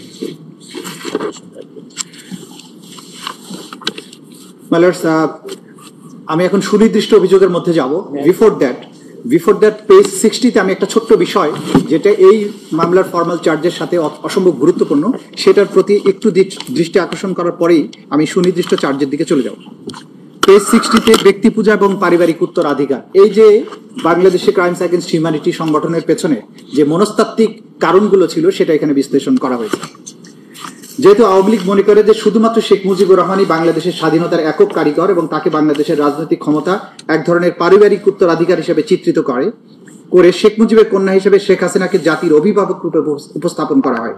শেখ হাসিনা পরিবারের বিভিন্ন সদস্যদের নামে বাংলাদেশের বিভিন্ন স্থাপনার নামকরণ করা হয়। শেখ পরিবারের নিরাপত্তার জন্য বিশেষ আইন, শেখ পরিবারের বিভিন্ন ব্যক্তিগত ঘটনাকে জাতীয় দিবস হিসেবে উদযাপন, যে কোনো মাধ্যমে শেখ পরিবারের জন্য অবমাননাকার বিবেচিত হতে পারে এমন বক্তব্য বা লেখা নিষিদ্ধকরণ এবং শাস্তি প্রদান ইত্যাদির মাধ্যমে বাংলাদেশের গণতান্ত্রিক শাসন ব্যবস্থার চরম অবমাননা করে এক ধরনের ব্যক্তি তথা পরিবার কেন্দ্রিক স্বৈর শাসন প্রতিষ্ঠার অপচেষ্টা করা হয়। এমনকি সংবিধান সংশোধন করে শেখ মুজিবুর রহমানের এবং প্রধানমন্ত্রী হিসেবে তার নিজের ছবি সরকারি সহ সকল প্রতিষ্ঠানে প্রদর্শনপূর্বক ঝুলিয়ে রাখতে বাধ্য করা হয়।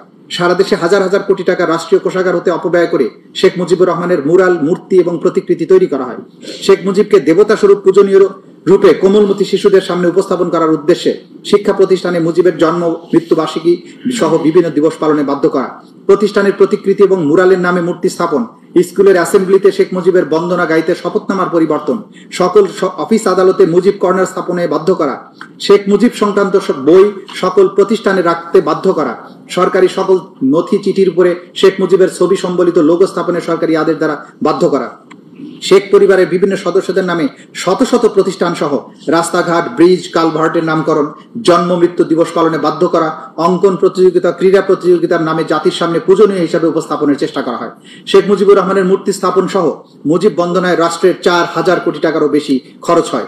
সকল প্রিন্ট এবং ইলেকট্রনিক মিডিয়ায় নিয়মিতভাবে মুজিব বন্দনা প্রকাশ এবং সম্প্রচার করতে বাধ্য করা হয়।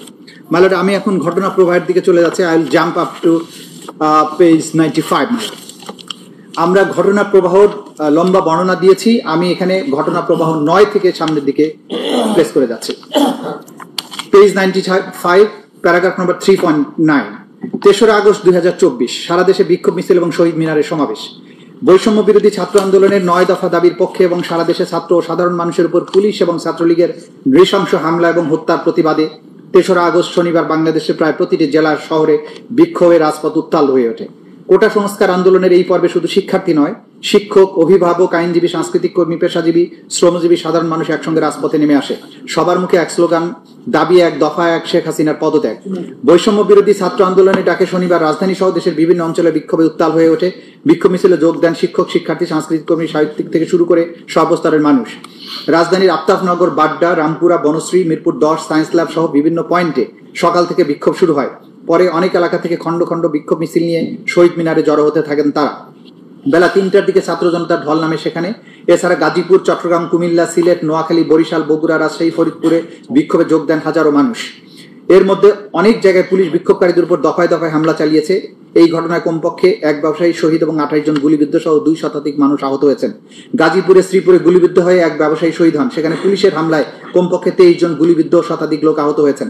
কুমিল্লায় ছাত্রলীগ যুবলীগের হামলায় 5 শিক্ষার্থী গুলিবিদ্ধ, আহত হয়েছে 30 জন। আন্দোলনকারী শিক্ষার্থীরা বেলা 11টার দিকে বিক্ষোভ মিছিল নিয়ে ঢাকা ময়মনসিংহ মহাসড়কে মাওনা চৌরাস্তায় উড়াল সেতুর নিচে গেলে তাদের সম্মিলিত বাধা দেয় পুলিশ, আওয়ামী লীগ এবং সংগঠনের নেতাকর্মীরা। পরে দুপুর 12টার দিকে বিপুল সংখ্যক পুলিশ এসে শিক্ষার্থীদের উপর গুলি বর্ষণ করে। এ সময় 9 আন্দোলনকারী গুলিবিদ্ধ হন, যাদের মধ্যে 6 জন গুরুতর আহত ছিলেন।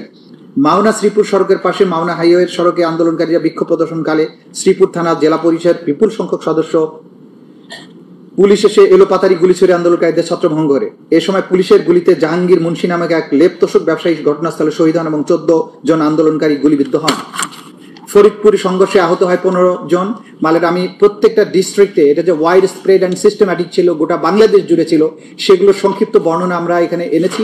আমি নামগুলো পড়ে যাচ্ছি কোন কোন জায়গায় কতজন মানুষ শহীদ হয়েছিলেন। ফরিদপুরে 15 জন, শরীয়তপুরে এখানে হামলা হয়, নওগাঁতে হয়, গাজীপুরে হয়, পঞ্চগড়ে হয়, ময়মনসিংহে হয়, হবিগঞ্জে হয়, কক্সবাজারে হয়, মাওলানা ভাসানী বিজ্ঞান ও প্রযুক্তি বিশ্ববিদ্যালয়ের শিক্ষার্থীরা অংশ নেয়। কুমিল্লাতে হয়, সিলেটের কোম্পানিগঞ্জ, বগুড়ায় বিক্ষোভকারীদের পুলিশ ছত্রভঙ্গ করতে কাঁদানো গ্যাসের শেল, সাউন্ড গ্রেনেড ও রাবার বুলেট ছড়ে এতে 6 জন গুলিবিদ্ধ হয় গতকাল বিকাল 4টার দিকে, মানে ওই দিন তার আগের দিন শহরের সাতমাথা থেকে মিছিল নিয়ে শহর প্রদক্ষিণের সময় ঘটনা ঘটে।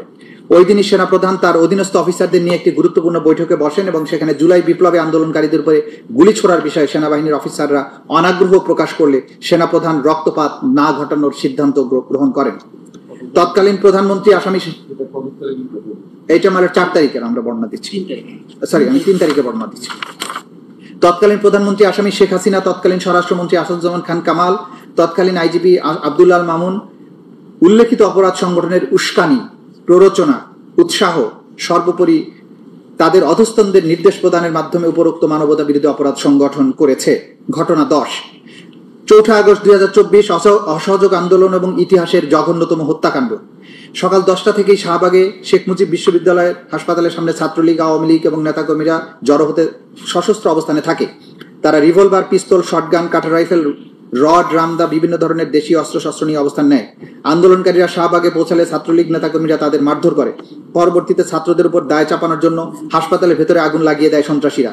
একই সময় বাংলা মোটর, আজিমপুর, খিলগাঁও, মোহাম্মদপুর, উত্তরা, টিকাটুলি, যাত্রাবাড়ি, ফার্মগেট, কারওয়ান বাজার, মিরপুর 10, শাহবাগ এলাকায় সংঘর্ষ ছড়িয়ে পড়ে। হামলা, গুলি, গ্রেনেড এবং লাশ। বাংলা মোটরে আওয়ামী লীগ নেতাকর্মীরা প্রকাশ্যে গুলি ছোড়ে আন্দোলনকারীদের ছত্রভঙ্গ করে দেয়। আজিমপুরে হাসিবুর রহমান মানিকের নেতৃত্বে আওয়ামী লীগ নেতাকর্মীরা শিক্ষার্থীদের উপর নৃশংস হামলা চালায়। উত্তরায় শিক্ষার্থীদের উপর চালানো গুলিতে অন্তত 18 জন গুলিবিদ্ধ হয়ে হাসপাতালে ভর্তি হন। মোহাম্মদপুর বাস স্ট্যান্ডে আওয়ামী লীগ কর্মীরা লাঠি এবং দেশীয় অস্ত্র নিয়ে জড়ো হয়ে পুলিশকে সহযোগিতা করে নিরস্ত্র শিক্ষার্থীদের উপর হামলা চালায়। খিলগাঁওয়ের অলিতে গলিতে ছাত্রলীগ, পুলিশ এবং সরকার সমর্থিত সন্ত্রাসীরা একত্র হয়ে আন্দোলনকারীদের উপর নির্বিচার হামলা চালায়। সকাল 10টার পরে Dhanmondi 2 number city college science lab এলাকায় জড়ো হতে থাকে U lab, Stamford, Dhaka college, Eden মহিলা college, Dhanmondi ideal college, Dhaka city college, বীরশ্রেষ্ঠ মুন্সি আব্দুর রব কলেজ, বীরশ্রেষ্ঠ নূর মোহাম্মদ পাবলিক কলেজ সহ আশেপাশের বিভিন্ন সরকারি বেসরকারি শিক্ষা প্রতিষ্ঠানের শিক্ষার্থীরা। পুলিশ, ছাত্রলীগ, যুবলীগ এবং আওয়ামী লীগের সমর্থিত নেতাকর্মীদের নৃশংস হামলায় যুদ্ধক্ষেত্রে পরিণত হয় রাজধানীর মিরপুর 10 এলাকা। পুলিশ এবং আওয়ামী লীগ নেতাকর্মীদের ইট পাটকেল নিক্ষেপ, টিয়ারশেল, রাবার বুলেট, গুলি ছুটতে ছুটতে একজনের মৃত্যু হয়। সিলেট, রংপুর, পাবনা, কিশোরগঞ্জ, মুন্সিগঞ্জ, সিরাজগঞ্জ, কক্সবাজার, বরিশাল, বগুড়া, শেরপুর, ভোলা, জয়পুরহাট, সাভার, হবিগঞ্জ সহ মোট 19 জেলায় সহিংসতায় শহীদ হন অন্তত 91 জন। বেশিরভাগই শিক্ষার্থী, নিরস্ত্র আন্দোলনকারী। শহীদদের মধ্যে বহুজন সরকারি বাহিনীর গুলিতে প্রাণ হারান। সরকারের কঠোর দমন পীড়নের পদক্ষেপ হিসেবে বিকাল 6টা থেকে অনির্দিষ্টকালের জন্য কারফিউ জারি করা হয়। সারাদিন আহত এবং শহীদদের বহন করে ঢাকা মেডিকেল কলেজে মিনিটে মিনিটে আসতে থাকে অ্যাম্বুলেন্স। আন্দোলনকারীরা শহীদ মিনার থেকে শাহবাগের দিকে মিছিলে গিয়ে চিৎকার করতে থাকেন, আমার ভাই মরলে কেন, শেখ খুনি হাসিনা জবাব দে, 1 দফা দাবি 1, শেখ হাসিনার পদত্যাগ। ওই দিন বর্ণিত স্থানসমূহ বাইরেও খুলনা, বাগেরহাট, ঝালকাঠি, বরিশাল সহ শহরের অধিকাংশ আইন শৃঙ্খলা বাহিনীর ছত্রছায়ায় আওয়ামী ক্যাডাররা সশস্ত্র আক্রমণ চালালে মারাত্মক জখমের শিকার হয়। তৎকালীন প্রধানমন্ত্রী আসামি শেখ হাসিনা, তৎকালীন স্বরাষ্ট্রমন্ত্রী আসাদুজ্জামান খান কামাল, তৎকালীন আইজিপি চৌধুরী আব্দুল্লাহ আল মামুন উল্লেখিত অপরাধ সংগঠনের উস্কানি, প্ররোচনা, উৎসাহ, সর্বোপরি অধস্তনদের নির্দেশ প্রদানের মাধ্যমে উপরোক্ত মানবতা বিরোধী অপরাধ সংগঠন করেছেন। ঘটনা 11। 5 আগস্ট 2024, মার্চ টু ঢাকা। স্বাধীন বাংলাদেশের ইতিহাসে এক অবিস্মরণীয় দিন। ফ্যাসিস্ট শেখ হাসিনার দানবীয় শাসন ব্যবস্থা এবং দাম্ভিকতার পতন। 2024 সালের 5 আগস্ট বাংলাদেশের ইতিহাসে এক বিভীষিকাময় দিন হিসেবে চিহ্নিত হয়ে আছে। ফ্যাসিবাদী শেখ হাসিনার পতনের দিনে যখন লাখো জনতা মার্চ টু ঢাকা আন্দোলনের মাধ্যমে রাস্তায় নেমে আসে, তখন সরকারের দমন পীড়নের নিষ্ঠুরতা চূড়ান্ত সীমায় পৌঁছায়। সকাল থেকে সেনাবাহিনী জানত শেখ হাসিনার শাসনের অবসান ঘটেছে, কিন্তু হাসিনার অনুগত পুলিশ বাহিনীর কিছু সদস্য বাস্তবতা অস্বীকার করে প্রাণপণে গণবিপ্লব রুখে দেওয়ার চেষ্টা করে। শহরের বিভিন্ন প্রবেশপথে, কেন্দ্রস্থলে পুলিশের আর্মড ইউনিট, আনসার সদস্য, ছাত্র, সাধারণ মানুষকে লক্ষ্য করে নির্বিচারে প্রাণঘাতী রাইফেল এবং শটগানের গুলি ছোড়ে। চানখারপুল, শাহবাগ, রামপুরা ব্রিজ, বাড্ডা, মিরপুর, আজমপুর, আশুলিয়া, গাজীপুর প্রতিটি স্থানে রক্তাক্ত লাশ ছড়িয়ে পড়তে থাকে, যাদের অধিকাংশ ছিল কিশোর বা শিক্ষার্থী। রাজধানীর চানখারপুলে গুলিতে 6 জন ছাত্র জনতা শহীদ হন। আশুলিয়াতে পুলিশের ভয়াবহতা চরমে পৌঁছে এখানে বহু সংখ্যক নিরীহ নিরস্ত্র মানুষকে হত্যা করা হয়। এর মধ্যে 6 জনকে, যাদের মধ্যে একজন জীবিত ছিল, পরবর্তীতে লাশ পুড়িয়ে দিয়ে পৈশাচিকতার চরম দৃষ্টান্ত স্থাপন করে। গাজীপুরের এক রিকশা চালককে খুব কাছ থেকে গুলি করে হত্যা করে মরদেহে গুম করে ফেলা হয়। আশুলিয়ায় 16 বছর বয়সী এক কিশোরকে গুলি করে চিরতরে ভঙ্গু করা হয়। এমনকি 12-14 বছরের কিশোরদের দেহ ছিল পুলিশের লক্ষ্যবস্তু, যাদের শরীর ঝাঁঝরা হয়ে যায় শটগানের পিলেটে। প্রত্যক্ষদর্শীরা জানিয়েছেন, পুলিশ কারো পরিচয় না জেনেই, কোনো হুমকি ছাড়াই যাকে দেখেছে তাকেই গুলি করেছে, যেন শহর জুড়ে বুলেটের বৃষ্টি চলছিল। মর্মান্তিকভাবে কিছু এলাকায় পুলিশ গুলিবিদ্ধ মরদেহ পুলিশ ভ্যানে উঠিয়ে আগুন লাগিয়ে পুড়িয়ে ফেলে, এমন বিভৎস পরিস্থিতি তৈরি করে যাতে জনগণ ভেবে নেয় এই প্রাণহানির জন্য দায়ী তারাই, যারা প্রতিবাদ করেছিল। 5ই আগস্ট ছিল মুক্তির সূচনা, কিন্তু সেই দিনটি রঙিন হওয়ার বদলে রঞ্জিত হয়েছিল রক্তে। এটি ছিল হাজারো মায়ের কান্নার দিন, এক নিষ্ঠুর শাসকের শেষ মুহূর্তের হিংস্র সবল। এই দিন সারা দেশে স্বৈরাচারী শেখ হাসিনার নির্দেশে তার অনুগত পুলিশ বাহিনীর কিছু সদস্য, আওয়ামী লীগ, ছাত্রলীগ, আওয়ামী লীগের অঙ্গ সংগঠন সমূহের সশস্ত্র সন্ত্রাসীরা বিভিন্ন শহর এবং অঞ্চলে নিরীহ নিরস্ত্র ছাত্র জনতার উপরে নির্বিচারে হামলা চালালে শত শত মানুষ নিহত হয়, হাজার হাজার মানুষ গুরুতর জখমপ্রাপ্ত হয়। তৎকালীন প্রধানমন্ত্রী আসামি শেখ হাসিনা, তৎকালীন স্বরাষ্ট্রমন্ত্রী আসাদুজ্জামান খান কামাল, তৎকালীন আইজিপি চৌধুরী আব্দুল আল মামুন উল্লিখিত অপরাধ সংগঠনের উস্কানি, প্ররোচনা, উৎসাহ, সর্বোপরি সহায়তা, অধস্তনদের নির্দেশ প্রদানের মাধ্যমে উপরোক্ত মানবতা বিরোধী অপরাধ সংগঠন করেছেন। চিকিৎসা প্রদানে বাধা। তৎকালীন আওয়ামী ফ্যাসিস্ট সরকারের বিভিন্ন বাহিনী এবং আওয়ামী লীগের বিভিন্ন অঙ্গ সংগঠনের সশস্ত্র ক্যাডারদের আক্রমণে চলমান আন্দোলনে আহত এবং গুরুতরভাবে জখমপ্রাপ্ত ব্যক্তিদের চিকিৎসা গ্রহণে বাধা প্রদান করে। প্রত্যক্ষদর্শীদের বিবরণ এবং ভিডিও থেকে প্রমাণ জানা যায়, পুলিশের ডিটেকটিভ ব্রাঞ্চ, ডিজিএফআই, এনএসআই এবং আওয়ামী লীগের সমর্থকেরা এই চিকিৎসা সহায়তায় বাধা প্রদান করে। চিকিৎসা সহায়তায় বাধাগ্রস্ত করার জন্য অ্যাম্বুলেন্স আটকে দেওয়া, হাসপাতাল এলাকায় অবস্থান নিয়ে বিক্ষোভকারীদের তথ্য সংগ্রহ করা, যে রোগীদের জরুরি চিকিৎসার প্রয়োজন তাদের চিকিৎসা না দিয়ে গ্রেপ্তার করা এবং চিকিৎসা প্রদানকারী কর্মীদের ভয় দেখানো হয়। তার অংশ হিসাবে চিকিৎসা প্রদানকারী চিকিৎসককে দুর্গম অঞ্চলে বদলি করা হয়। ডিজিএফআই, এনএসআই এর সহ গোয়েন্দা ও নিরাপত্তা সংস্থাগুলো হাসপাতালগুলোতে অভিযান চালিয়ে মেডিকেল রেকর্ড জব্দ করে এবং চিকিৎসা প্রদানকারী কর্মীদের মিথ্যা রিপোর্ট তৈরি করতে বা চিকিৎসা প্রদানে অস্বীকার করতে চাপ দেয়। এই ধরনের ইচ্ছাকৃত চিকিৎসা সেবা ব্যবস্থা ব্যাহত করার ফলে আহত জখম গুরুতর আকার ধারণ করে এবং অনেকে মৃত্যুর ঘটনা ঘটে। ভুক্তভোগী এবং প্রত্যক্ষদর্শীদের বিবরণ ইঙ্গিত করে যে পুলিশ প্রায়ই চিকিৎসা সহায়তা দিতে ইচ্ছাকৃতভাবে বাধা দিয়েছে, যেমনটা শেখ আসহাবুল ইয়ামিনের মৃত্যুর ঘটনায় দেখা যায়।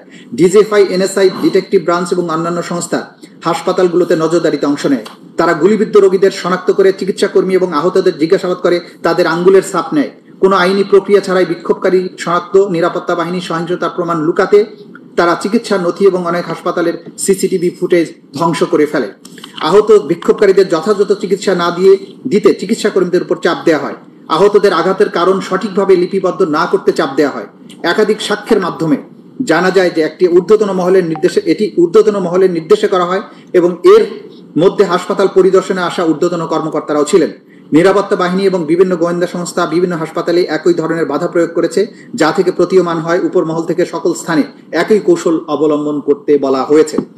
কোন এক হাসপাতালে গুলিবিদ্ধ হয়ে মারা যাওয়া ব্যক্তিদের মৃত্যুকে দুর্ঘটনা হিসেবে রেকর্ড করার নির্দেশ দেওয়া হয়। নির্দেশ না মানলে চিকিৎসা কর্মীদের বিরুদ্ধে মামলা করার হুমকি দেওয়া হয়। অন্য একটি হাসপাতালে পুলিশের নির্দেশ দেওয়া ছিল যে গুলিবিদ্ধ কাউকে ভর্তি না করার। অন্য একটি হাসপাতালে আওয়ামী লীগের একজন সংসদ সদস্য সরাসরি চিকিৎসাদের হুমকি দিয়ে আহত বিক্ষোভকারীদের চিকিৎসা প্রদান করতে বন্ধ করে দেয়। 2 জন চিকিৎসককে সেই নির্দেশ না মানে ডিটেকটিভ ব্রাঞ্চ তাদের গ্রেপ্তার করে। এর ফলে অন্যান্য আহতরা আতঙ্কে লুকিয়ে যায়। আরেক হাসপাতালে ডিজিএফআই, এনএসআই এর সদস্যরা আহত বিক্ষোভকারীদের চিকিৎসা প্রদানকারী চিকিৎসকদের জেরা করে নাম ঠিকানা লিখে রাখে। একটা হাসপাতালে যেখানে বিক্ষোভকারীরা চিকিৎসা নিচ্ছিল সেখানে 18 জুলাই একটি অজ্ঞাতনামা ব্যক্তি ফোন করে চিকিৎসা বন্ধ করতে হুমকি প্রদান করে। ছাত্রলীগ, আওয়ামী লীগ তাদের অঙ্গ সংগঠনের সমর্থকরা হাসপাতালের প্রবেশপথে উপস্থিত থেকে অ্যাম্বুলেন্স, অন্যান্য ব্যক্তিগত গাড়ি, রিক্সা আটকে দিতে পুলিশকে সাহায্য করে। ফলে তীব্র চাপের ফলে স্বাভাবিক চিকিৎসা সেবা ব্যাহত হয়। অনেক আহত বিক্ষোভকারী, বিশেষ করে যারা গুলিবিদ্ধ, তারা বিভিন্ন চাপ ও ভয় প্রদর্শনের কারণে বেসরকারি হাসপাতালেও প্রয়োজনীয় চিকিৎসা পাননি। অন্যদিকে অনেক চিকিৎসক, স্বাস্থ্যকর্মী নিজেদের জীবনের ঝুঁকি নিয়ে জরুরি ভিত্তিতে বিনা খরচে আহতদের চিকিৎসা দিয়েছেন, যার মধ্যে রাজধানীর ইবনে সিনা মেডিকেল কলেজ হাসপাতাল কৌশলে মহিলা ওয়ার্ডে পুরুষ জখমীদের চিকিৎসা প্রদান করে হেলমেটধারী ছাত্রলীগের তল্লাশি থেকে বাঁচার জন্য। নারী এবং শিশুদের প্রতি নিষ্ঠুরতা। তৎকালীন আওয়ামী ফ্যাসিস্ট সরকারের বিভিন্ন বাহিনী এবং আওয়ামী লীগের বিভিন্ন অঙ্গ সংগঠনের রাজনৈতিক নেতাকর্মীদের মাধ্যমে চলমান আন্দোলনে নারী ও শিশুদের প্রতি নিষ্ঠুরতার দৃশ্য ফুটে ওঠে। নারী আন্দোলনকারীরাও নিরাপত্তা বাহিনী ও সশস্ত্র আওয়ামী লীগ কর্মীদের হামলা থেকে রেহাই পায়নি। ঢাকা বিশ্ববিদ্যালয় ইডেন কলেজে নারী শিক্ষার্থীদের উপর হামলার পাশাপাশি ঢাকার বিভিন্ন স্থানে যাত্রাবাড়ি, উত্তরা, ধানমন্ডি, মিরপুর, ঢাকার বাইরে সাভার, কুমিল্লা, সিলেট, রংপুরে নারী বিক্ষোভকারীদের উপর হামলা করা হয়। অনুরূপভাবে তাদেরকে নির্বিচারে গ্রেপ্তার ও নির্যাতন করে অন্যান্য নিপীড়নের শিকার হতে হয়েছে, যাতে নারীরা বিক্ষোভে অংশগ্রহণ না করে এবং নেতৃত্ব না দেয়, এই জন্য তাদের নির্যাতন করা হয়। নারীদের শারীরিক নির্যাতনের লক্ষ্যে তাদের মুখ, বক্ষ, পেলভিস, নিতম্ব ইত্যাদি লক্ষ্য করে আঘাত করা হয়। আঘাত করার পাশাপাশি নারী পরিচয়ের কারণে লাঞ্ছিত করা হয়। শারীরিক সহিংসতার পাশাপাশি বিক্ষোভকারী নারীদেরকে বেশ্যা, পতিতা, পাইকারি মেয়ে ইত্যাদি অকথ্য ভাষায় গালমন্দ করা হয়। পুলিশ এবং আওয়ামী লীগ, ছাত্রলীগ সহ তাদের অঙ্গ সংগঠনের কর্মীরা নারী বিক্ষোভকারীদের ধর্ষণ, উলঙ্গ করে দেওয়া সহ বিভিন্ন যৌন হয়রানির হুমকি দেয়। আওয়ামী লীগ কর্মীদের হাতে নারী বিক্ষোভকারীদের শারীরিক যৌন সহিংসতার একটি ঘটনা ঘটেছে আগস্টের প্রথম দিকে ঢাকায়। বাঁশের লাঠি হাতে কয়েকজন পুরুষ এক মহিলাকে আটকিয়ে তিন আন্দোলনকারী কিনা জানতে চায়। তার ব্যাগ এবং ফোন তল্লাশি করে একটি বাংলাদেশের পতাকা পাওয়ায় তার চুল টেনে ধরে, পোশাক ছিঁড়ে ফেলে এবং বক্ষ নিতম্বে চাপ দিয়ে ধরে রাখে ও অশ্লীল গালিগালাজ করে। আরেক ঘটনায় দুই ছাত্রলীগ কর্মী একজন নারী বিক্ষোভকারীকে তার পরিবারের অন্যান্য নারী সদস্যদের ধর্ষণের হুমকি দেয়, তাকে শারীরিকভাবে লাঞ্ছিত করে, বক্ষ গোপনাঙ্গে হাত দেয়, অশ্লীল মন্তব্য করে। পরবর্তী সেই ভুক্তভোগী নারীকে আবারও ফোন করে ধর্ষণের হুমকি দেওয়া হয়। প্রত্যক্ষদর্শীদের থেকে জানা যায় যে কুমিল্লা ছাত্রলীগের কর্মীরা বেশ কয়েকজন নারী বিক্ষোভকারীকে আক্রমণ করেছিল, যাদের মধ্যে দুইজন শিক্ষার্থী ছিল। তাদের প্রথমে আটক করা হয়, পরে শারীরিক নিগ্রহের পর পুলিশে হস্তান্তর করা হয়। এই আন্দোলনে বিপুল সংখ্যক শিশু কিশোর সক্রিয়ভাবে অংশগ্রহণ করে, যাদের মধ্যে উচ্চ বিদ্যালয়, কলেজ, ধর্মীয় মাদ্রাসার শিক্ষার্থী, অল্প বয়সী শ্রমিকও ছিল। আবার কেউ কেউ কৌতূহলবশত রাস্তায় বিক্ষোভ পর্যবেক্ষণ করছিল। অপরদিকে আন্দোলন দমনে আওয়ামী লীগ ক্যাডারদের সাথে অর্থনৈতিকভাবে অসচ্ছল পরিবার থেকে আসা সদস্যদেরও দেখা গেছে, যাদেরকে আওয়ামী লীগ অর্থ দিয়ে ভাড়া করে আন্দোলনকারীদের বিরুদ্ধে ব্যবহার করেছিল। আওয়ামী লীগ এই শিশুদের সহিংসতা জড়াতে অর্থায়ন করেছে। ঢাকার আজিমপুর, বাড্ডা, ধানমন্ডি, ফার্মগেট, যাত্রাবাড়ি, মিরপুর, মোহাম্মদপুর, রামপুরা এলাকার বাইরে গাজীপুর, নারায়ণগঞ্জ, রংপুর, সিলেট অঞ্চলের শিশুদের শহীদ এবং গুরুতরভাবে আহত হওয়ার ঘটনা ঘটেছে। উল্লেখিত ঘটনা ছাড়াও নিরাপত্তা বাহিনী নির্বিচার রাইফেল এবং শটগানের প্রাণঘাতী গুলি ব্যবহার করে শিশু বিক্ষোভকারীদের হত্যা করেছে। উদাহরণস্বরূপ মোহাম্মদপুরে শান্তিপূর্ণ বিক্ষোভকারী জনতার উপর নির্বিচারে গুলি চালায়। এতে 17 বছরের বয়সী এক নিরস্ত্র শিক্ষার্থী মাথায় গুলিবিদ্ধ হয়ে 19 জুলাই শহীদ হয়। 18 জুলাই ধানমন্ডিতে আরেক 12 বছর বয়সী শিশু পুলিশের গুলিবর্ষণে প্রায় 200-র মতো ধাতব পেলেট শরীরে বিদ্ধ হয়ে আভ্যন্তরীণ রক্তক্ষরণে মারা যায়। আর অনেক শিশু আজীবনের জন্য পঙ্গুত্ব বরণ করেছে। অনেক শিশু গুরুতর আহত হয়েছে। আওয়ামী লীগের সমর্থকদের গুলিতে 16 বছর বয়সী এক কিশোরের পায়ে গুলি লাগায়, শেষ পর্যন্ত তার পা কেটে ফেলতে হয়। পুলিশের নির্বিচার গুলিতে ধাতব পেলেটের আঘাতে 17 বছরের কিশোরের উভয় চোখ অন্ধ হয়ে যায়। সবগুলো ঘটনা OSCHR এর প্রতিবেদন থেকে পাওয়া গেছে। শহীদদের মধ্যে খুবই অল্প বয়সী শিশু ছিল, যারা বাবা মায়ের সঙ্গে বিক্ষোভ মিছিলে গিয়েছিল বা ঘটনাস্থলের আশেপাশে দাঁড়িয়েছিল। নারায়ণগঞ্জে 6 বছর বয়সী একটি মেয়ে বাড়ির ছাদের উপর দাঁড়িয়ে বিক্ষোভ দেখার সময় মাথায় গুলিবিদ্ধ হয়ে শহীদ হয়। শিশুদের যেনতেন গ্রেপ্তার করে বিভিন্ন থানা, ডিটেকটিভ ব্রাঞ্চের কার্যালয় কিংবা কারাগারে প্রাপ্তবয়স্কদের সঙ্গে একই কক্ষে আটকে রাখা হতো। সেখানে তাদের নির্যাতন এবং অপদস্থ করা হতো। স্বীকারোক্তি আদায়ের লক্ষ্যে তাদের জবরদস্তিও করা হতো। তাছাড়া বেশ কয়েকজন কিশোর ছেলেকে আটক করে পুলিশ সদর দপ্তরের counter terrorism and transnational crime CTTC শাখায় প্রাপ্তবয়স্কদের সাথে একই কক্ষে আটকে রাখা হতো। রংপুরে 16 বছর বয়সী এক কিশোরকে বিনা বিচারে 13 দিন আটক রাখা হয়েছিল। ওই কিশোর সহ আরো অনেককে গ্রেপ্তার করা হয়েছিল আবু সাইদের হত্যার ঘটনার মোড় ঘুরিয়ে দেওয়ার জন্য। 17 বছর বয়সী এক কিশোরকে পুলিশ কর্মকর্তা হত্যার দায় স্বীকার করানোর জন্য যাত্রাবাড়ি থানায় 2 দিন ধরে পুলিশ হেফাজতে নির্যাতন করেছিল। এরপর তাকে ডিটেকটিভ ব্রাঞ্চ কার্যালয়ে নিয়ে পুনরায় নির্যাতন করা হয়েছিল। আটক রাখার 3 দিন পরে ওই কিশোরকে আদালতে হাজির করা হলে বিচারক তাকে আরো 7 দিনের রিমান্ডে রাখার নির্দেশ দেন। প্রাপ্তবয়স্ক বন্দীদের সঙ্গে রাখা হবে জেনেও, যদিও কিশোরের পক্ষে আইনজীবী আদালতের কাছে বলেছিলেন ভুক্তভোগী আসলে একজন শিশু। এই ঘটনাটি গণমাধ্যমে প্রচারের পরে আরেক বিচারক কিশোরটিকে বিশেষ শিশু হেফাজত কেন্দ্রে রাখার নির্দেশ দেন। সেখানে ওই কিশোর 6 আগস্ট পর্যন্ত আটক ছিল। জুলাই মাসের 15 তারিখ থেকে আগস্টের 5 তারিখ পর্যন্ত কমপক্ষে 118 জন শিশু, কমপক্ষে 13 জন নারীকে হত্যা করা হয়। মালার এরপরে আসামিদের পরিচিতি। আসামি শেখ হাসিনার বিস্তারিত পরিচয় আমরা উল্লেখ করেছি।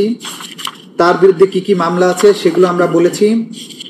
আসাদুজ্জামান খান কামালের পরিচয় দিয়েছি, চৌধুরী আব্দুল আল মামুনের পরিচয় দিয়েছি। এবার আমি চলে আসছি পেজ 108-এ। আসামিদের বিরুদ্ধে মানবতা বিরোধী অপরাধের বিবরণ।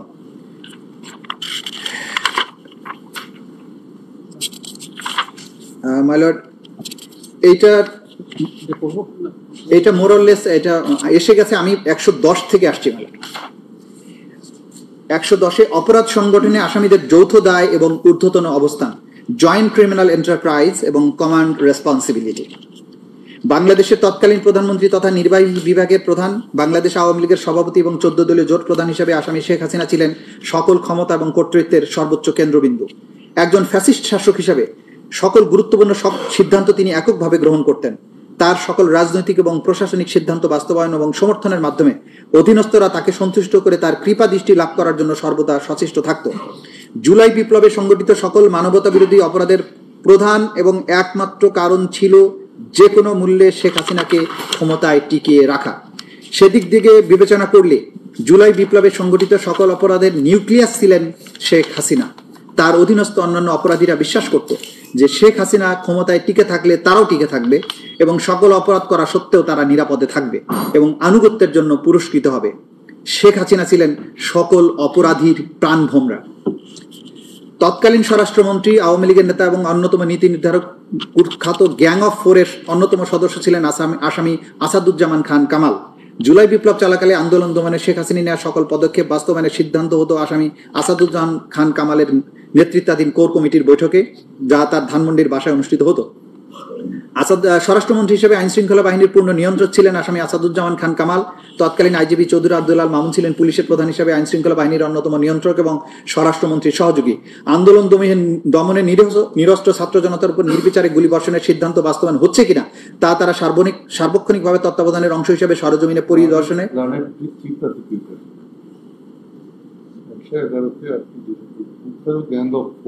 জি গ্যাং অফ ফোর এটা খুব পরিচিত একটা শব্দ ছিল। 4 জন ব্যক্তিকে নিয়ে একটা বিশেষ কমিটি ছিল। সেই কমিটি বসে, কমিটির সদস্য ছিলেন আসাদুজ্জামান খান কামাল, সালমান এফ রহমান, ওবায়দুল কাদের এবং আনিসুল হক। তারা বসে সরকারের ক্যাবিনেটের বাইরে মিনি ক্যাবিনেট হয়ে কোথায় আক্রমণ হবে, কাকে মারা হবে, কাকে ধরা হবে, এই প্ল্যানগুলো করতো। এই জন্য এদেরকে গ্যাং অফ ফোর বলা। আচ্ছা আচ্ছা আন্দোলন দমনে নিরীহ ছাত্র জনতার উপর নির্বিচারে গুলিবর্ষণের সিদ্ধান্ত বাস্তবায়ন হচ্ছে কিনা তার সার্বক্ষণিক তত্ত্বাবধানের অংশ হিসেবে সরজমিনে পরিদর্শন এবং পর্যবেক্ষণ করতেন। আন্দোলন চলাকালে 27শে জুলাই 2024 খ্রিস্টাব্দের যাত্রাবাড়ি থানার সামনে আন্দোলন দমনে আইন শৃঙ্খলা বাহিনী তদারকি করতে গেলে মোবাইলে ধারণকৃত আন্দোলন ছাত্র জনতাকে গুলি করার, হত্যা করার ভিডিও আসামি আসাদুজ্জামান কামাল এবং চৌধুরী আব্দুল মামুন ও স্বরাষ্ট্র সচিব জাহাঙ্গীর আলমকে প্রদর্শন করেন ওয়ারি জোনের ডিসি ইকবাল। এবং মাইলট সেটা বিখ্যাত সেই কথা যে যেখানে ভিডিও, হত্যা করার ভিডিও দেখিয়ে বলা হচ্ছিল, স্যার গুলি করি, মরে একটাই যায়, বাকিটি যায় না স্যার, এটাই স্যার আতঙ্কের বিষয়। এটা ছিল সেই ভিডিও। প্রধানমন্ত্রী হিসেবে আসামি শেখ হাসিনা ওয়ারিতে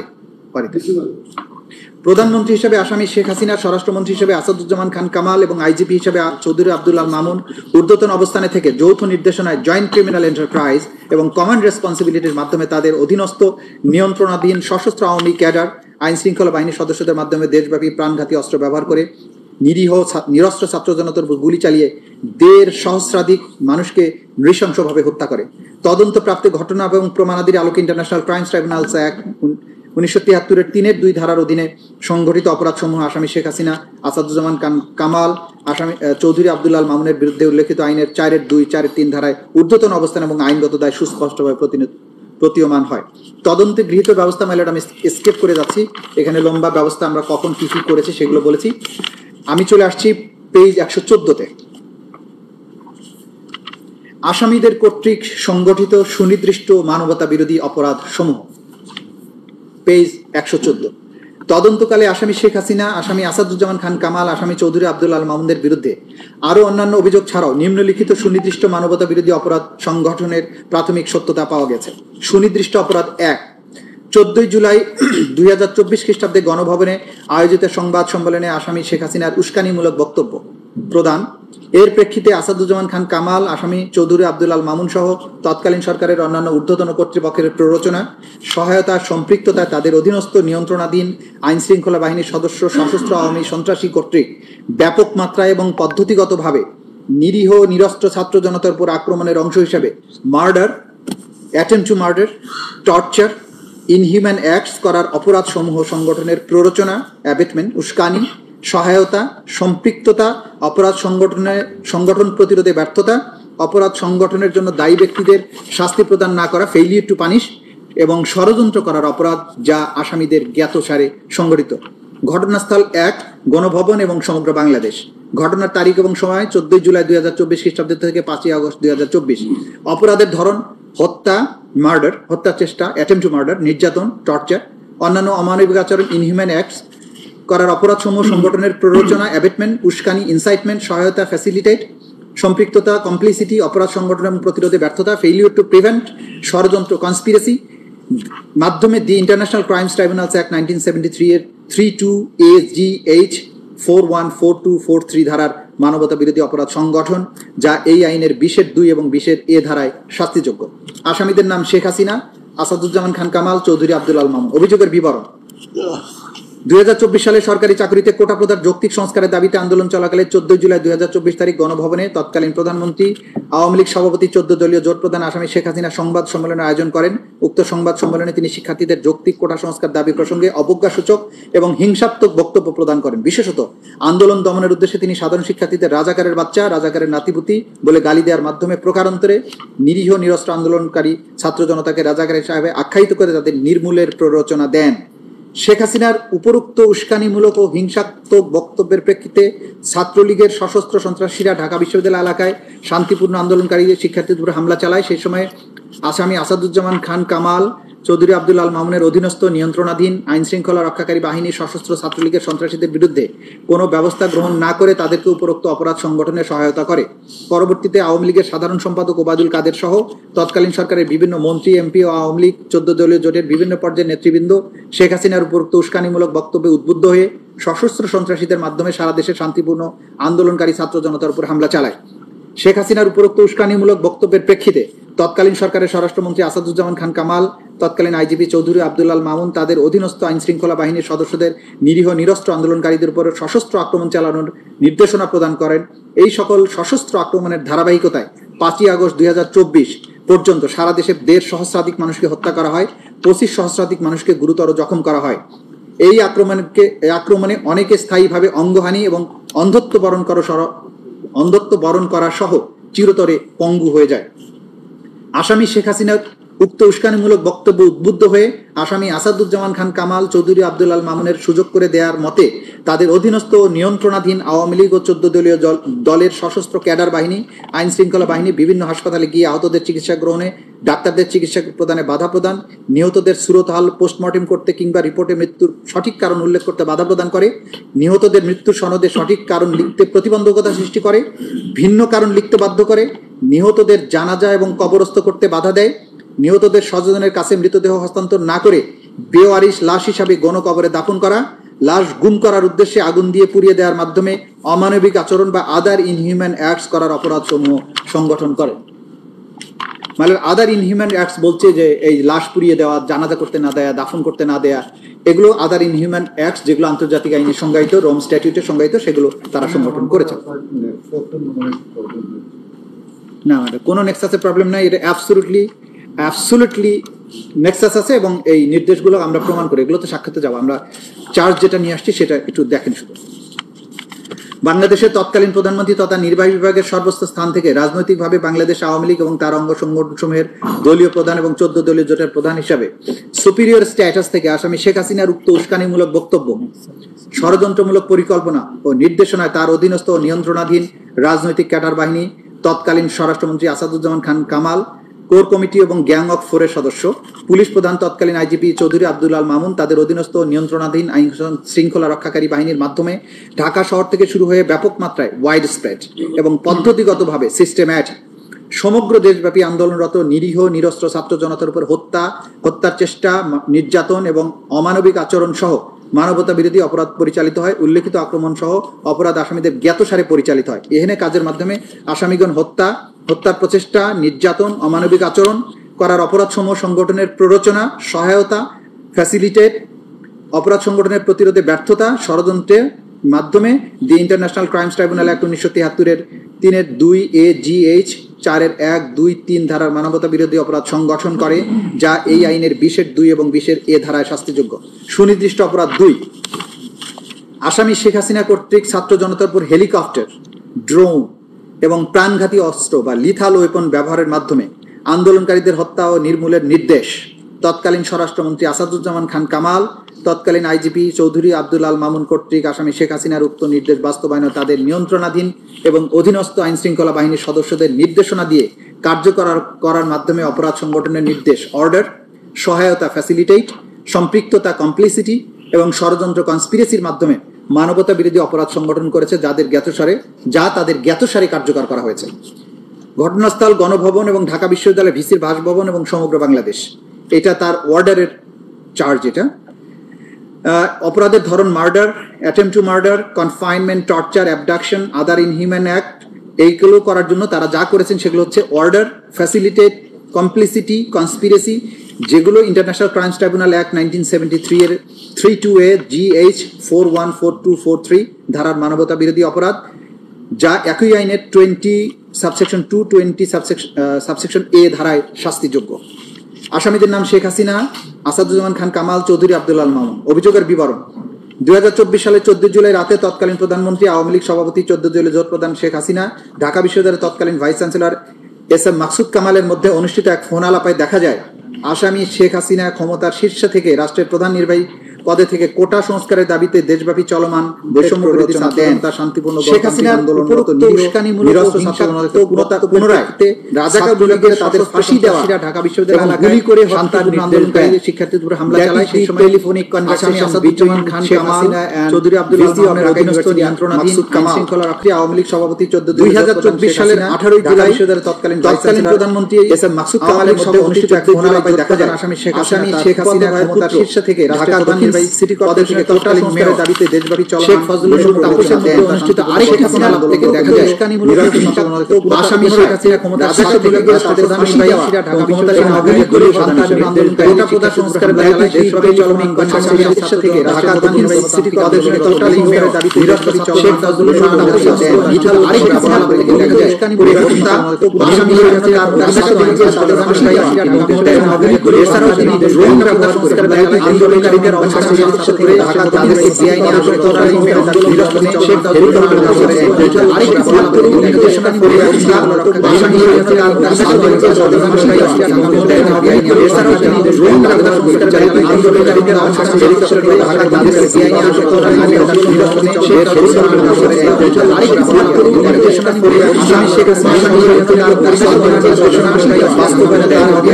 এছাড়াও তিনি ড্রোন ব্যবহার সংস্কারের দাবিতে আন্দোলনকারীদের অবস্থান করে ঢাকা তাদেরকে বেআইনি আটক করার নির্দেশনা শেখ ফজলুল ইসলাম আরেক তাদের অধীনস্থ নিয়ন্ত্রণ করে আসামি শেখ হাসিনা বাস্তবায়নে দেওয়া হবে।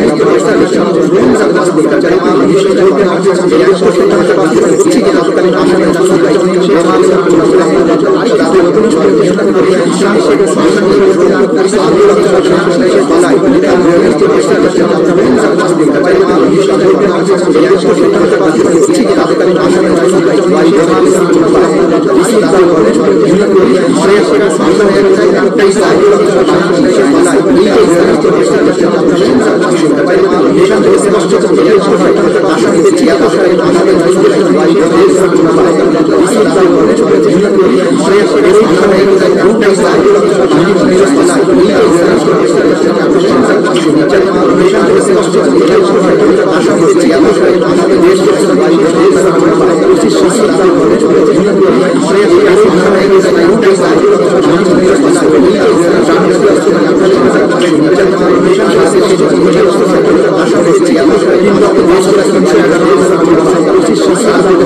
ঢাকা মহানগরে গুলি বর্ষণ করা হয় 95,313 রাউন্ড। আসামি শেখ হাসিনার ফোন আলাপের থেকে আরো জানা যায় তার ষড়যন্ত্রমূলক পরিকল্পনায় দলীয় সশস্ত্র ক্যাডার বাহিনীর মাধ্যমে সেতু ভবন, বিটিবি ভবন, মেট্রো রেল স্টেশন সহ রাষ্ট্রীয় গুরুত্বপূর্ণ কিছু স্থাপনা কি পয়েন্ট ইনস্টলেশন অগ্নিসংযোগের মাধ্যমে পুড়িয়ে দিয়ে আন্দোলনকে ভিন্ন খাতে প্রবাহিত করার জন্য আন্দোলনরত ছাত্র জনতার উপর দায় চাপিয়ে দেওয়ার মাধ্যমে অন্যান্য অমানবিক আচরণ বা আদার ইনহিউম্যান অ্যাক্ট সংগঠন করেন। বাংলাদেশের তৎকালীন প্রধানমন্ত্রী তথা নির্বাহী বিভাগের সর্বোচ্চ স্থান থেকে রাজনৈতিকভাবে বাংলাদেশ আওয়ামী লীগ এবং তার অঙ্গ সংগঠন সমূহের দলীয় প্রধান, 14 দলীয় জোটের প্রধান হিসেবে ঊর্ধ্বতন অবস্থান বা সুপিরিয়র স্ট্যাটাসে থেকে শেখ হাসিনার ষড়যন্ত্রমূলক পরিকল্পনা ও সরাসরি নির্দেশনায় তৎকালীন স্বরাষ্ট্রমন্ত্রী আসাদুজ্জামান খান কামাল, পুলিশের আইজিপি চৌধুরী আব্দুল আল মামুন তাদের অধীনস্থ নিয়ন্ত্রণাধীন আইনশৃঙ্খলা বাহিনীর মাধ্যমে ঢাকা শহর থেকে শুরু হয়ে ব্যাপক মাত্রায় ওয়াইড স্প্রেড এবং পদ্ধতিগতভাবে সিস্টেম্যাটিক সমগ্র বাংলাদেশ ব্যাপী আন্দোলনরত নিরীহ নিরস্ত্র ছাত্র জনতার উপর প্রাণঘাতী অস্ত্র, লিথাল ওয়েপন, হেলিকপ্টার, ড্রোন ব্যবহারের মাধ্যমে মার্ডার, অ্যাটেম্পট টু মার্ডার, নির্যাতন, অমানবিক আচরণ সহ মানবতা বিরোধী অপরাধ পরিচালনা করে উল্লেখিত আক্রমণ এবং অন্যান্য অপরাধ আসামিদের জ্ঞাতসারে পরিচালিত হয়। এহেন কাজের মাধ্যমে আসামিগণ মার্ডার, অ্যাবডাকশন, কনফাইনমেন্ট, টর্চার, পরিকল্পিতভাবে অগ্নিসংযোগের মাধ্যমে রাষ্ট্রীয় সম্পদ ধ্বংস করে তারা দায় আন্দোলনকারীদের উপর চাপিয়ে দিয়ে অন্যান্য অমানবিক আচরণ বা আদার ইনহিউম্যান অ্যাক্টস করার নির্দেশ, প্ররোচনা, সহায়তা, সম্পৃক্ততা এবং ষড়যন্ত্রের মাধ্যমে the International Crimes tribunals act 1973 এর 32A GH 41,423 ধারার মানবতা বিরোধী অপরাধ সংগঠন করেছেন, যা একই আইনের 20(2) এবং 20(a) ধারার শাস্তিযোগ্য অপরাধ। সুনির্দিষ্ট অপরাধ 3, আসামি শেখ হাসিনার উস্কানিমূলক বক্তব্য এবং মারণাস্ত্র ব্যবহার করে আন্দোলনরত ছাত্র জনতাকে হত্যার নির্দেশনার প্রেক্ষিতে আসামি আসাদুজ্জামান খান কামাল, আসামি চৌধুরী আব্দুল আল মামুন সহ তৎকালীন সরকারের অন্যান্য ঊর্ধ্বতন কর্তৃপক্ষের প্ররোচনা সহায়তায় সম্পৃক্ততা, তাদের অধীনস্থ এবং নিয়ন্ত্রণাধীন আইন শৃঙ্খলা বাহিনীর সদস্য, সশস্ত্র আওয়ামী সন্ত্রাসী কর্তৃক ব্যাপক মাত্রায় এবং পদ্ধতিগতভাবে নিরীহ নিরস্ত্র ছাত্র জনতার উপর আক্রমণের অংশ হিসাবে 16 জুলাই 2024 খ্রিস্টাব্দে রংপুরের বেগম রোকেয়া বিশ্ববিদ্যালয়ের সামনে আগ্নেয়াস্ত্র দিয়ে স্বল্প দূরত্ব থেকে সরাসরি নিরীহ নিরস্ত্র আন্দোলনকারী ছাত্র আবু সাইদের বুক লক্ষ্য করে বিনা উস্কানিতে একাধিকবার গুলি চালিয়ে নির্মমভাবে হত্যা করার মাধ্যমে উল্লেখিত আসামিদের জ্ঞাতসারে এবং তাদের কর্তৃক অপরাধ সংগঠনের নির্দেশ, প্ররোচনা, উস্কানি, সহায়তা, সম্পৃক্ততা এবং ষড়যন্ত্রের মাধ্যমে এবং অন্যান্য অমানবিক আচরণের মাধ্যমে মানবতা বিরোধী অপরাধ সংগঠন। ঘটনাস্থল গণভবন থেকে নির্দেশে যেন গণভবন আর বেগম রোকেয়া বিশ্ববিদ্যালয় রংপুর 1 নম্বর গেটের সামনে ঢাকা রংপুর মহাসড়কের রোড ডিভাইডারের পশ্চিম পাশে আশপাশ এলাকা। ঘটনার তারিখ 14 জুলাই 2024 থেকে 16 জুলাই 2024 তারিখ। অপরাধের ধরন মার্ডার, মৃত্যুর প্রকৃত কারণ গোপন করার উদ্দেশ্যে সুরতহাল রিপোর্টে মিথ্যা তথ্য সংযোজন করা। মালিয়ার এখানে আমি অ্যাড করতে চাই, এই পোস্টমর্টেম রিপোর্ট 4 বার তারা পরিবর্তন করতে বাধ্য করেছিল ডাক্তারকে। পোস্টমর্টেম রিপোর্ট বারবার পরিবর্তন, মিথ্যা বর্ণনা, মামলা দায়ের করার মাধ্যমে অন্যান্য অমানবিক আচরণ করার অপরাধসমূহ সংগঠনের নির্দেশ, প্ররোচনা, উস্কানি, সহায়তা, সম্পৃক্ততা, ষড়যন্ত্রের মাধ্যমে ইন্টারন্যাশনাল ক্রাইমস ট্রাইব্যুনালস অ্যাক্টের 32AGH 41423 ধারার মানবতা বিরোধী অপরাধ সংগঠন, যা একই আইনের 20(2) এবং 20(a) ধারার শাস্তিযোগ্য অপরাধ। আসামি শেখ হাসিনা, আসাদুজ্জামান খান কামাল এবং চৌধুরী আব্দুল আল মামুন। অভিযোগের বিবরণ, হ্যাঁ এটা মানে এটা অভিযোগের বিবরণ ইতিমধ্যে বলে ফেলেছি, এটা না পড়ে আমি পেজ 124 থেকে বলছি। এর অংশ হিসাবে 16 জুলাই রংপুরের বেগম রোকেয়া বিশ্ববিদ্যালয় ক্যাম্পাসে পুলিশ এবং সশস্ত্র আওয়ামী সন্ত্রাসী এবং বিশ্ববিদ্যালয় আওয়ামী লীগ প্রশাসন আন্দোলনকারীদের বিরুদ্ধে অবস্থান নেয়। অপরদিকে বিশ্ববিদ্যালয়ের সামনে নিরীহ নিরস্ত্র ছাত্র জনতা বিক্ষোভ মিছিল শুরু করলে তাতে পুলিশ এবং আওয়ামী লীগ সশস্ত্র ক্যাডাররা ছাত্র জনতার উপরে নির্বিচারে গুলি চালায়। ফলে আন্দোলনরত ছাত্র জনতা গুরুতর আহত ও ছত্রভঙ্গ হয়ে গেলেও সেই মিছিলে থাকা আন্দোলনকারী ছাত্র সমন্বয়ক আবু সাইদ তার অবস্থান ত্যাগ না করে দুহাত প্রসারিত করে দাঁড়িয়ে থেকে প্রতিবাদ অব্যাহত রাখলে রংপুর মেট্রোপলিটন পুলিশ কমিশনার, অন্যান্য পুলিশ কর্মকর্তাদের তত্ত্বাবধানে বিশ্ববিদ্যালয় প্রশাসনের উস্কানিতে SI Amir Hossain, police constable Sujan চন্দ্র রায় তাদের হাতে আগ্নেয়াস্ত্র দিয়ে স্বল্প দূরত্ব থেকে সরাসরি আবু সাইদের বুক লক্ষ্য করে বিনা উস্কানিতে একাধিক গুলি চালিয়ে তাকে নির্মমভাবে হত্যা করে। আবু সাইদ নিহত হওয়ার পর তার মৃতদেহ রংপুর মেডিকেল কলেজ হাসপাতালে নিয়ে যাওয়া হলে তার মৃত্যুর প্রকৃত কারণ গোপন করে গুলিতে তার মৃত্যু হয়েছে বিষয়টি উল্লেখ না করে মাথায় আঘাতজনিত কারণে মৃত্যু হয়েছে মর্মে সুরতহাল রিপোর্টে উল্লেখ করে। পোস্টমর্টেম রিপোর্টে গুলিতে নিহত হওয়ার তথ্য গোপন করতে পুলিশ এবং আওয়ামী সমর্থিত ডাক্তারদের চাপে ময়না তদন্তকারী ডাক্তারকে 4 বার রিপোর্ট পরিবর্তনে বাধ্য করা হয়। আবু সাইদের হত্যার জন্য দায়ী ব্যক্তিদের আড়াল করার উদ্দেশ্যে মিথ্যা তথ্য দিয়ে আবু সাইদের সহযোগী আন্দোলনকারীদের আসামি করে আবু সাইদ হত্যা মামলা দায়ের করা হয়। উল্লেখিত আক্রমণ সমূহ অন্যান্য অপরাধ আসামিদের জ্ঞাতসারে পরিচালিত হয়। এহেন কাজের মধ্যে আসামিগণ মার্ডার, মৃত্যুর প্রকৃত কারণ গোপন করার উদ্দেশ্যে সুরতহাল রিপোর্টে মিথ্যা তথ্য সংযোজন করা, পোস্টমর্টেম রিপোর্ট বারবার পরিবর্তন করা, মিথ্যা বর্ণনা দায়ের করার মাধ্যমে অমানবিক আচরণ করার অপরাধসমূহ সংগঠনের নির্দেশ, উস্কানি, সহায়তা, সম্পৃক্ততা এবং ষড়যন্ত্রের মাধ্যমে দ্য ইন্টারন্যাশনাল ক্রাইমস ট্রাইব্যুনালস অ্যাক্টের 32AGH 41423 ধারার অপরাধ সংগঠন করে, যা এই আইনের 20(2) এবং 20(a) ধারায় শাস্তিযোগ্য। সুনির্দিষ্ট অপরাধ 4, আসামি শেখ হাসিনার উস্কানিমূলক বক্তব্য, মারণাস্ত্র ব্যবহার করে আন্দোলনরত ছাত্র জনতাকে হত্যার নির্দেশের প্রেক্ষিতে আসাদুজ্জামান খান কামাল, চৌধুরী আব্দুল আল মামুন সহ তৎকালীন সরকারের অন্যান্য ঊর্ধ্বতন কর্তৃপক্ষের প্ররোচনা, সহায়তা, সম্পৃক্ততায় তাদের অধীনস্থ নিয়ন্ত্রণাধীন আইন শৃঙ্খলা বাহিনীর সদস্য ও সশস্ত্র আওয়ামী সন্ত্রাসী কর্তৃক ব্যাপক মাত্রা এবং পদ্ধতিগতভাবে নিরীহ নিরস্ত্র ছাত্র জনতার উপর আক্রমণের অংশ হিসাবে 5 আগস্ট 2024 তারিখে ঢাকা মহানগরীর চানখারপুর এলাকায় আন্দোলনরত নিরীহ নিরস্ত্র ছাত্র জনতার উপর তৎকালীন সরকারের আইন শৃঙ্খলা রক্ষাকারী বাহিনীর সদস্যদের কর্তৃক নিরীহ নিরস্ত্র 6 জন ছাত্র জনতাকে গুলি করে হত্যা করার মাধ্যমে উল্লেখিত আসামিদের জ্ঞাতসার এবং তাদের কর্তৃক হত্যার নির্দেশ, প্ররোচনা, উস্কানি, সহায়তা, সম্পৃক্ততা এবং ষড়যন্ত্র করার মাধ্যমে মানবতা বিরোধী অপরাধ সংগঠন। এইটার বর্ণনা দিচ্ছি পেজ 126-এ। 2024 সালে সরকারি চাকরিতে কোটা প্রদার যৌক্তিক সংস্কারের দাবিতে আন্দোলন চলমান থাকা অবস্থায় 14 জুলাই 2024 তারিখে গণভবনে সংবাদ সম্মেলন আয়োজন করা হয়। মানে এটা তো আগেরটা, এটার লাস্ট প্যারাগ্রাফ আমি চলে আসছি 127-এ। লাস্ট প্যারাগ্রাফ 127 লাস্ট প্যারাগ্রাফ থেকে, এর ধারাবাহিকতায় বৈষম্য বিরোধী ছাত্র জনতার আন্দোলনের কেন্দ্রীয় কমিটির মার্চ টু ঢাকা কর্মসূচি পালনের জন্য 5ই আগস্ট সারা দেশ থেকে জনগণকে ঢাকায় আসার আহ্বান জানানো হয়। স্বাধীনতা পরবর্তী সময়ে বাংলাদেশের মানুষের মনে যে বৈষম্যহীন একটি সমাজ প্রতিষ্ঠার স্বপ্ন জন্মেছিল তা বাস্তবায়নে গণতন্ত্র প্রতিষ্ঠার উদ্দেশ্যে মার্চ টু ঢাকা কর্মসূচি পালনের উদ্দেশ্যে বাংলাদেশের প্রতিটি অঞ্চল থেকে নিরীহ শান্তিপ্রিয় মুক্তিকামী মানুষ 5ই আগস্ট ঢাকা অভিমুখে রওনা দেন। আসামি শেখ হাসিনা, আসাদুজ্জামান খান কামাল এবং চৌধুরী আব্দুল আল মামুন ষড়যন্ত্রমূলক পরিকল্পনা ও নির্দেশনায় আন্দোলন দমন করার সর্বাত্মক প্রচেষ্টার অংশ হিসেবে প্রাণঘাতী অস্ত্র বা লিথাল ওয়েপন ব্যবহার করে গুলি করার যে নির্দেশনা দেওয়া হয় তা বাস্তবায়নে ঢাকার বিভিন্ন প্রবেশ মুখের ন্যায় ঢাকা মেডিকেল কলেজ হাসপাতাল সংলগ্ন চানখারপুল ও তার আশেপাশের এলাকায় প্রাণঘাতী অস্ত্র, চাইনিজ রাইফেল, অস্ত্রশস্ত্রে সজ্জিত পুলিশ বাহিনীর 40-50 জন সদস্য মোতায়েন করা হয় 5ই আগস্ট সকাল থেকে।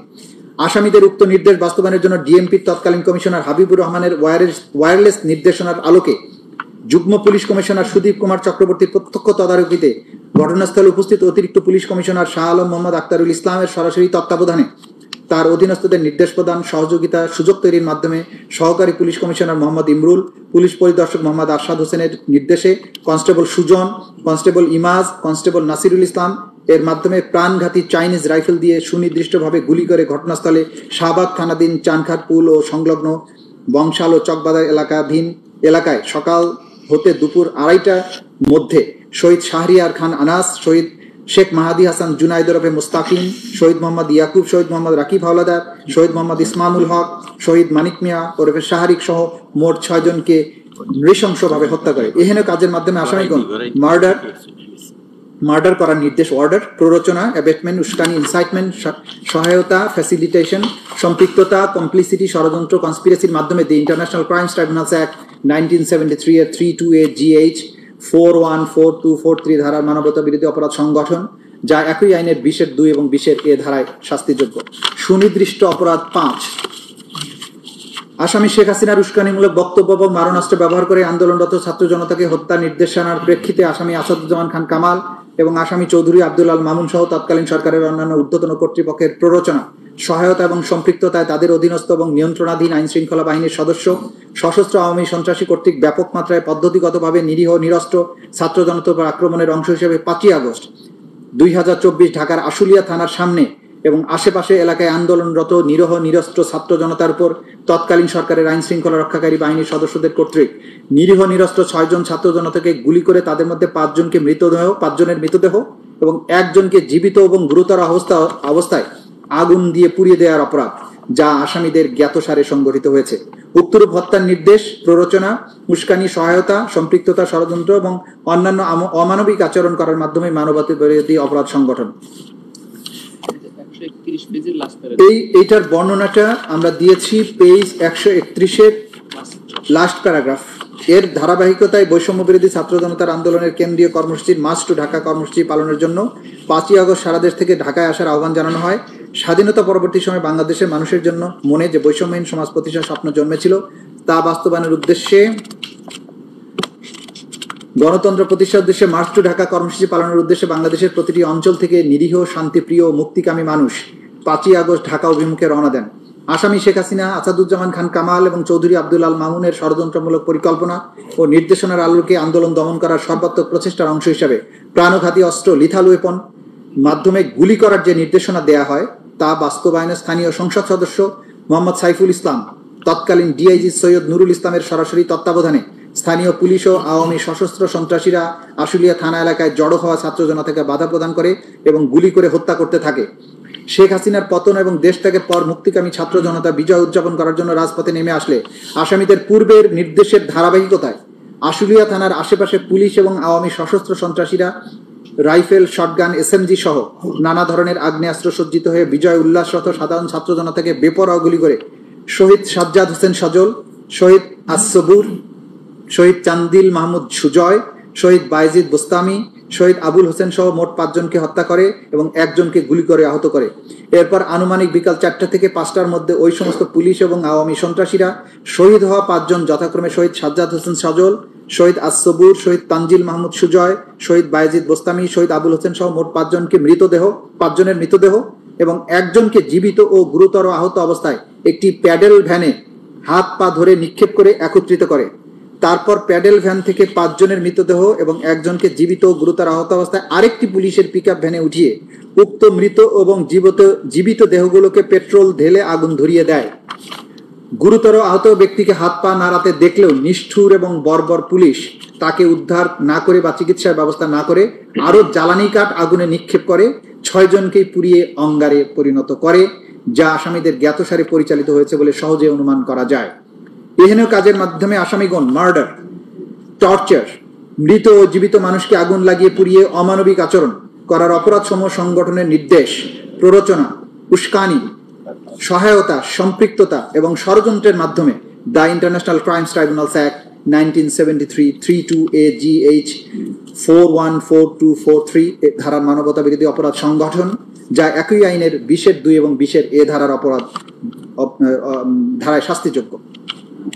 যেহেতু জুলাই 2024 বিপ্লব চলাকালে তৎকালীন প্রধানমন্ত্রী, আওয়ামী লীগ সভাপতি শেখ হাসিনা, স্বরাষ্ট্রমন্ত্রী আসাদুজ্জামান খান কামাল, আইজিপি চৌধুরী আব্দুল্লাল মামুন, তার মন্ত্রিপরিষদের সদস্যবৃন্দ, সংসদ সদস্যবৃন্দ, আওয়ামী লীগ, যুবলীগ, ছাত্রলীগ, তাদের অঙ্গ সংগঠন এবং 14 দলীয় জোটের নেতৃবৃন্দ তৎকালীন আইন শৃঙ্খলা বাহিনীর ব্যক্তিগতভাবে, দলগতভাবে দেশব্যাপী নিরস্ত্র মানুষের উপর আক্রমণের মাধ্যমে যে মানবতা বিরোধী অপরাধ সংগঠন করে তা দেশি বিদেশি পত্রপত্রিকা, গণমাধ্যম, ইলেকট্রনিক ও প্রিন্ট মিডিয়ার মাধ্যমে ব্যাপকভাবে প্রচারিত হয়েছে এবং হচ্ছে, যা বাংলাদেশের জনগণ সহ আন্তর্জাতিক পরিমণ্ডলে সর্বজন বিদিত।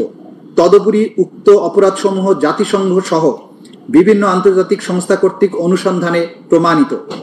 উপরোক্ত অপরাধসমূহ কমন নলেজ ও জুডিশিয়াল নোটিশ হিসেবে গ্রহণ করার এখতিয়ার ইন্টারন্যাশনাল ক্রাইমস ট্রাইব্যুনালস অ্যাক্ট 1973 19(3) ধারার অধীনে আন্তর্জাতিক অপরাধ ট্রাইব্যুনালের রয়েছে। যেহেতু আওয়ামী লীগ, যুবলীগ, ছাত্রলীগ সহ তাদের অঙ্গ সংগঠন এবং 14 দলীয় জোট রাজনৈতিক সিদ্ধান্ত নিয়ে নিরীহ নিরস্ত্র ছাত্র জনতার উপরে যে মানবতা বিরোধী অপরাধ সংগঠন করেছে তাদেরকে ক্রিমিনাল অর্গানাইজেশন বা অপরাধী সংগঠন হিসেবে গণ্য করার শামিল। যেহেতু তদন্ত প্রতিবেদন, দালিলিক এবং মৌখিক সাক্ষ্য প্রমাণ পর্যালোচনায় আসামিদের বিরুদ্ধে জুলাই বিপ্লব চলাকালে 14 জুলাই থেকে শুরু হয়ে 5 আগস্ট 2024 খ্রিস্টাব্দ পর্যন্ত বাংলাদেশে সংগঠিত মানবতা বিরোধী অপরাধের অংশ, যা international Crimes tribunals act 1973 32AGH 414243 ধারার অপরাধ প্রাথমিকভাবে প্রমাণিত হয়েছে, যা উক্ত আইনের 20(2) 20(a) ধারায় শাস্তিযোগ্য। যেহেতু জুলাই বিপ্লব চলাকালে সারা দেশে পদ্ধতিগতভাবে সিস্টেম্যাটিক এবং ব্যাপক মাত্রায় ওয়াইড স্প্রেড আক্রমণ আসামিদের জ্ঞাতসারে নিরীহ নিরস্ত্র ছাত্র জনতার বা সিভিলিয়ান পপুলেশনের উপরে সংগঠিত মানবতা বিরোধী অপরাধের অংশ, সেহেতু অত্র মামলার বিষয়বস্তু মাননীয় ট্রাইব্যুনালের এখতিয়ারাধীন বিধায় এই বিচার নিষ্পত্তি করার ক্ষমতা মাননীয় ট্রাইব্যুনালের রয়েছে। এমত অবস্থায় প্রার্থনা, মাননীয় আন্তর্জাতিক অপরাধ ট্রাইব্যুনাল ন্যায় বিচারের স্বার্থে ইন্টারন্যাশনাল ক্রাইমস ট্রাইব্যুনালস অ্যাক্ট 1973 9(1) ধারায় আনুষ্ঠানিক অভিযোগ বা ফর্মাল চার্জ সম্বলিত আবেদন গ্রহণক্রমে তা আমলে বা কগনাইজেন্সে নিয়ে পলাতক আসামি শেখ হাসিনা, পিতা মৃত শেখ মুজিবুর রহমান, মাতা মৃত ফজিলাতুন্নেছা, টুঙ্গিপাড়া, গোপালগঞ্জ, আসামি আসাদুজ্জামান খান কামাল, পিতা আশরাফ আলী খান, মাতা আকরামুন্নেছা, ঠিকানা মণিপুরিপাড়া, তেজগাঁও, ঢাকা, আসামি চৌধুরী আব্দুল্লাল মামুন, পিতা মৃত আব্দুল মান্নান চৌধুরী, মাতা জিন্নাতুন্নেছা চৌধুরী, গ্রাম শ্রীহাইল, থানা সাল্লা, সুনামগঞ্জ, বর্তমান ঠিকানা ইস্কাটন, স্বপ্নধারা, রমনা, ঢাকা। এদের বিরুদ্ধে যথাযথ বিচারের মাধ্যমে উক্ত আইনের 20(2) 20(a) ধারা মতে সর্বোচ্চ শাস্তি দান অথবা মাননীয় ট্রাইব্যুনাল অন্য যেরূপ বিবেচনা করবেন সেরূপ আদেশ দানে আজ্ঞা হয়। আইনের 20(a) ধারা মোতাবেক আসামিদের সম্পত্তি বাজেয়াপ্ত করে ক্ষতিগ্রস্তদের অনুকূলে অর্পণ করার আদেশ দানের আজ্ঞা হয়। পলাতক আসামি শেখ হাসিনা, পলাতক আসামি আসাদুজ্জামান খান কামাল গণদের বিরুদ্ধে অত্র মামলার গ্রেপ্তারি পরোয়ানা আগেও জারি ছিল। নতুন করে যেহেতু মামলা আইসিটিবিডি কেস হিসেবে আজকে এখানে রেকর্ডেড হবে, তাদের বিরুদ্ধে নতুন করে গ্রেপ্তারি পরোয়ানা জারির জন্য আদেশ প্রদানের প্রার্থনা করছি। হাজতি আসামি চৌধুরী আব্দুল্লাল মামুন ঢাকার বিরুদ্ধে প্রোডাকশন ওয়ারেন্ট ইস্যুপূর্বক অত্র মামলায় গ্রেপ্তার দেখানোর আদেশ দানের জন্য আমরা প্রার্থনা করছি। 2024 সালের জুলাই বিপ্লব চলাকালীন সময়ে সংগঠিত অপরাধ এবং অত্র আবেদন পত্রের সাথে সংযুক্ত দালিলিক প্রমাণপত্রের তথ্যপাত্য সমূহ সংশ্লিষ্ট অন্যান্য প্রাসঙ্গিক তথ্য প্রমাণাদি এই আইনের 19(3) ধারার অধীনে কমন নলেজ এবং জুডিশিয়াল নোটিশ হিসেবে গ্রহণেরও প্রার্থনা করছি। মাননীয় ট্রাইব্যুনাল ন্যায় বিচারের স্বার্থে অন্য যেরূপ বিবেচনা করে সেরূপ আদেশ দানেরও প্রার্থনা করছি। মাচ অবলিজড। লিস্ট অফ উইটনেসেস দিয়েছেন? জি ম্যাডাম, আমরা সিজার লিস্ট ম্যাডাম আমরা যেগুলো দিয়েছি এখানে সেটা হচ্ছে যে ফর্মাল চার্জের বাইরে সাক্ষী লিস্ট অফ উইটনেস দিয়েছি 81 জনের, তথ্যসূত্র দিয়েছি আমরা 5 খণ্ডে 2018 পৃষ্ঠার, জব্দ তালিকা এবং দালিলিক প্রমাণ দিয়েছি 8 ভলিউমে 4005 পৃষ্ঠায়, শহীদদের তালিকা দিয়েছি আমরা 10 খণ্ডে, সেখানে মোট পেজ হচ্ছে 8747 পৃষ্ঠা।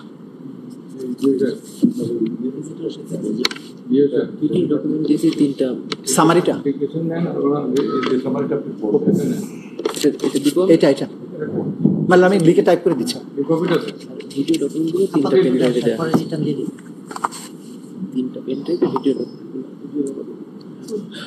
আর যে সমস্ত ভিডিও এবং অডিও ডকুমেন্টস আসে সেগুলো আমরা যথাযথ প্রক্রিয়ায় দাখিল করেছি, পেন ড্রাইভের মাধ্যমে, সিডির মাধ্যমে সেগুলো আমরা দাখিল করেছি, যেগুলো আদালতে আমরা এখানে প্লে করে, যেহেতু ডিজিটাল এভিডেন্স এখানে প্রদর্শন করা যাবে, সেগুলো আমরা প্রদর্শনের ব্যবস্থা করে সবকিছু ট্রাইব্যুনালে আমরা জমা দিয়েছি। এবং আলামত সমূহ যে বুলেটস, পিলেটস, রক্তমাখা জামা কাপড় যা কিছু আছে সবকিছু আমরা নিয়ে এসেছি, সবকিছুই আদালতে উপস্থাপন করা হবে। আপনি সাবমিট করেছেন report of investigation, yes ma'am. Seizure list, seize materials আর seizure list and documentary evidence. material, documentary evidence.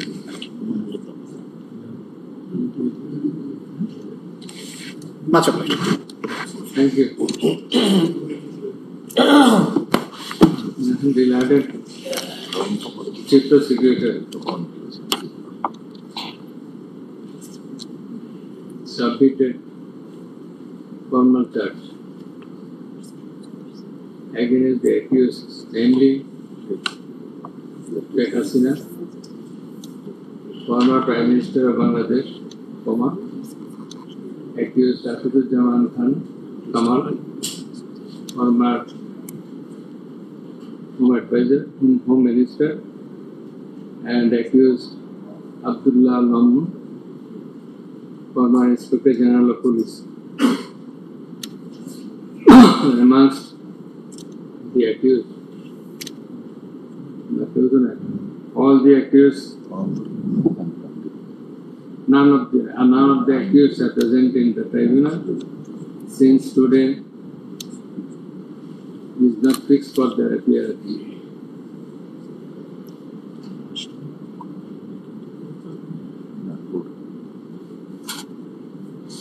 With the next parallel with the formal charge, the learned Chief Prosecutor submitted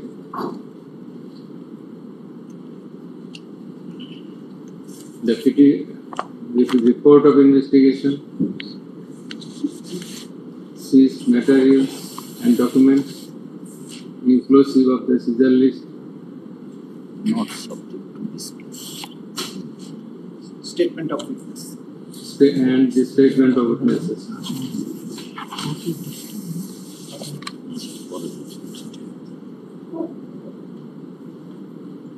Next level in the petition, in the formal charge,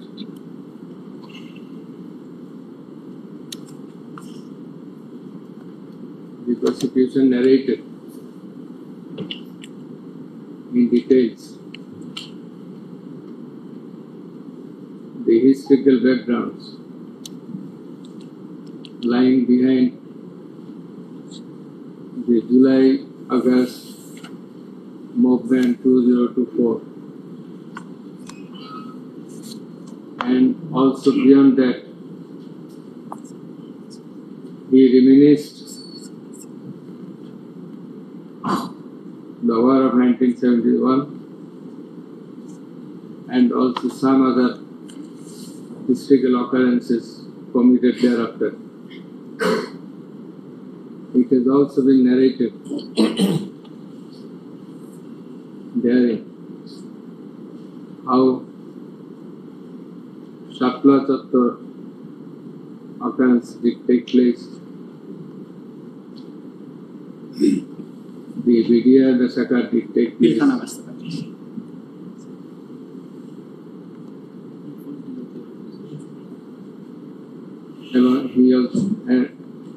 he also narrated other historical criminal activities before and prior to the movement of July-August 2024. The learned chief prosecutor made a threadbare description of the backdrop of the acts complained of.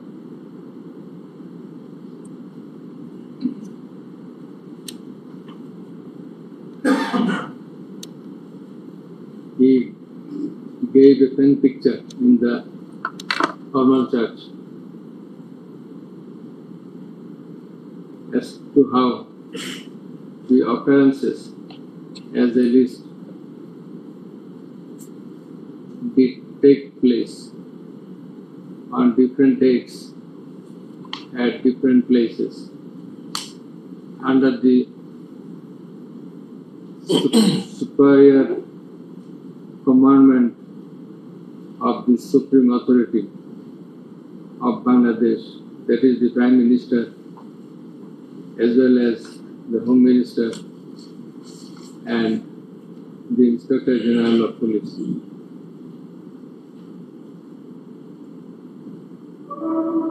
Next, it has been averred in the church as well as in the submission of the learned chief prosecutor how all the occurrences as narrated therein were committed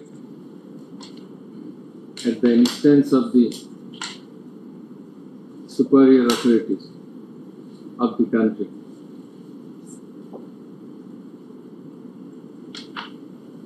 It has been asked by the learned chief prosecutor that the accused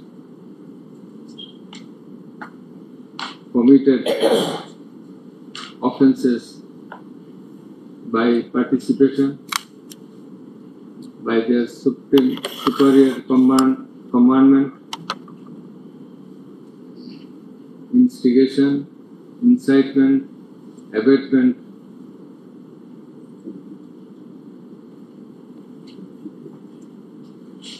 and facilitation.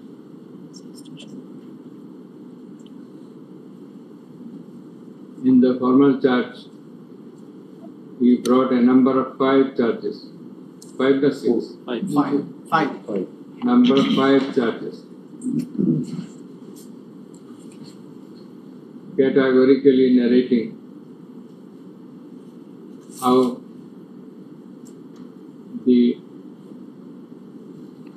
alleged occurrences within the ambit of the charges did take place. He has illustrated in details the modus operandi of the occurrences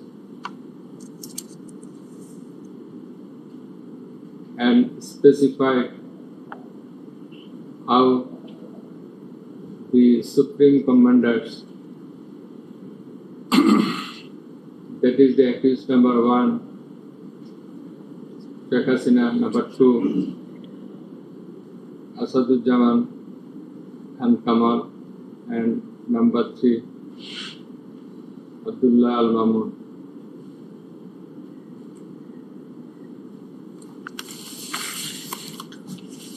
Directed the forces, law enforcement agencies, and their party activists to heal the struggling people, particularly the students. It it has also been emphatically asserted by the learned chief prosecutor that the accused, particularly accused number 1, directed to use lethal weapons and helicopter and also drone to kill the people in the movement, in consequence of which a good number of people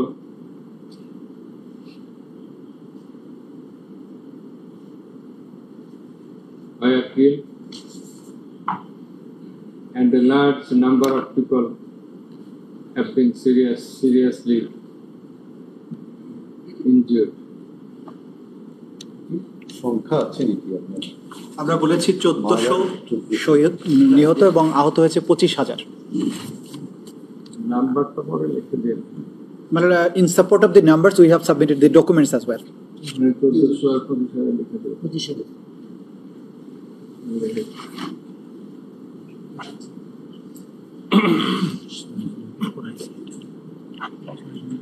It has also been submitted by the land. It has also been stated by the learned prosecutor how the investigation of the alleged acts have been carried out, how the tough investigation, like how this tough investigation of the alleged acts have been carried out by the investigation agency of the International Crimes Tribunal.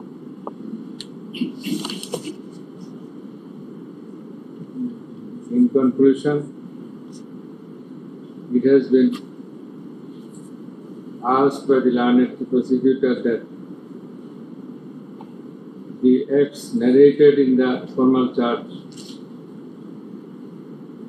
inclusive of the report of investigation, ostensibly constituted the offences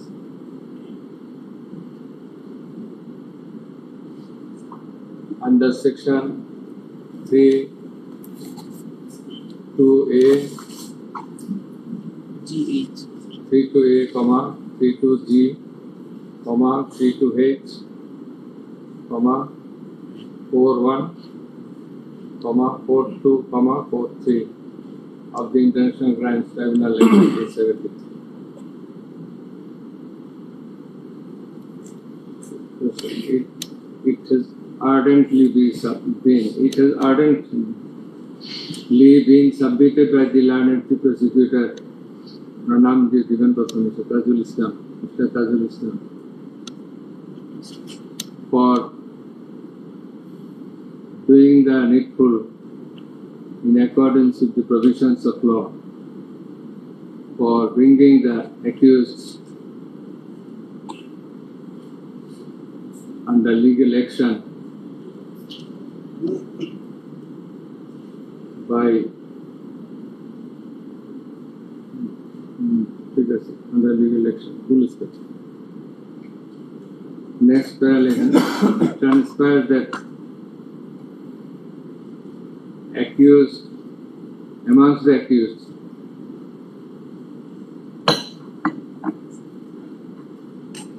only one accused, Mr. Abdullah Al-Mamun,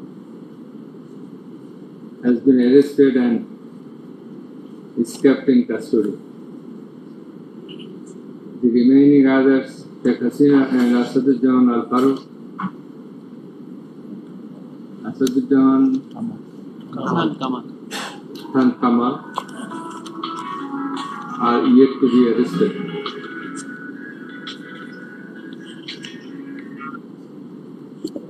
And therefore, warrant of arrest expressed is required to be issued against them.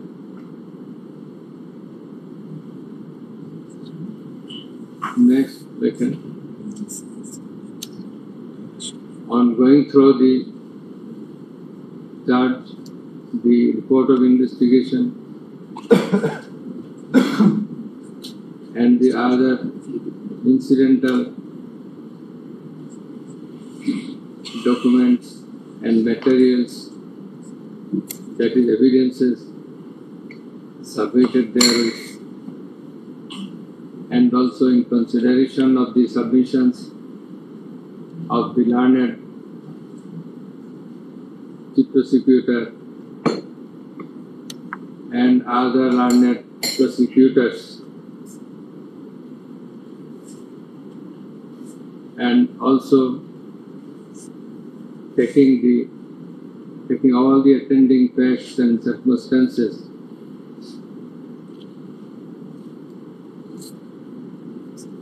in relation to this matter,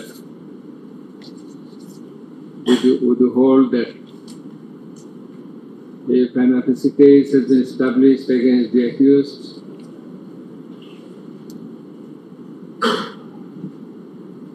so that they deserve to be proceeded against,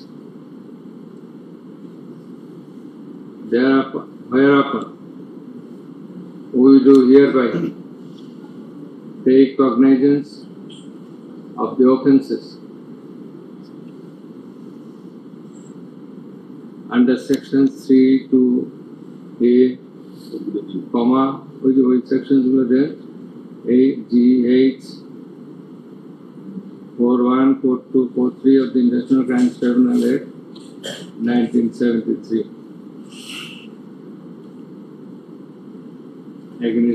against all the three accused.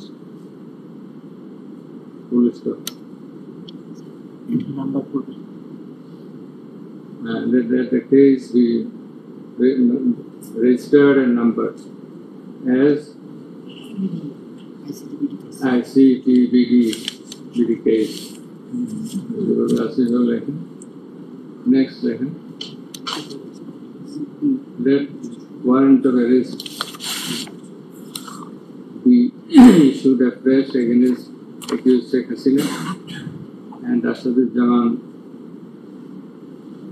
Khan Kamal, fixing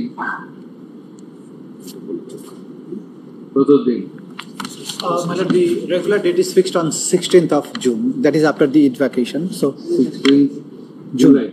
June, this month.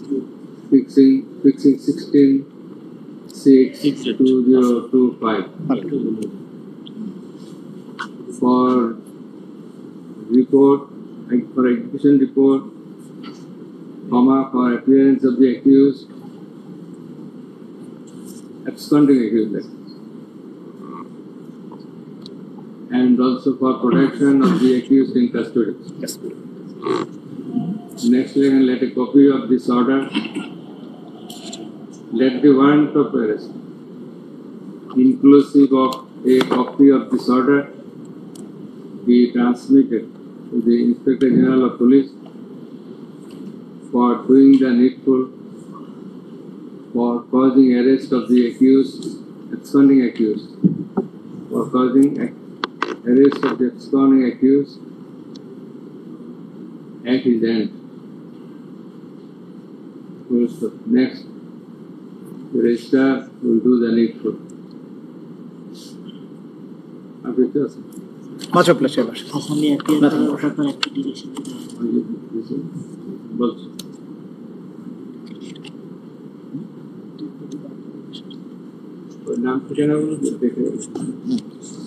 মানে ওই অফেন্সের বর্ণনাটা যেখানে আসছে মানে ওইখানে ওই লাশ burning এর বিষয়টা বোধহয় একটু বাদ পড়ে গেছে, ওইটা একটু যাতে অ্যাড হয়ে যায়। কোন জায়গায় অফেন্সটা ক্যাটাগরিক্যালি কমিটেড এটা এডিট করার সময় Much obliged, Your Worship. this is the main order. Much obliged, Your Worship. So thank you very much. Much obliged, Your Worship. Malala, I am grateful to one of our learned member of this tribunal. He is very sick, I know. Malala, তিনি তার কষ্ট, শারীরিক কষ্ট সত্ত্বেও উনি learned, I am very much obliged to his lordship. very much ill.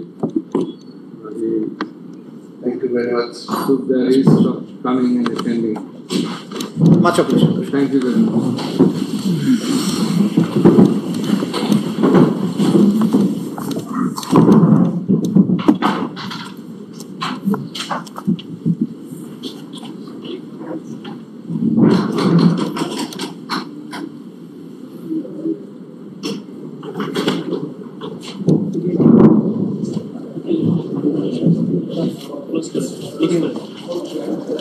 Close.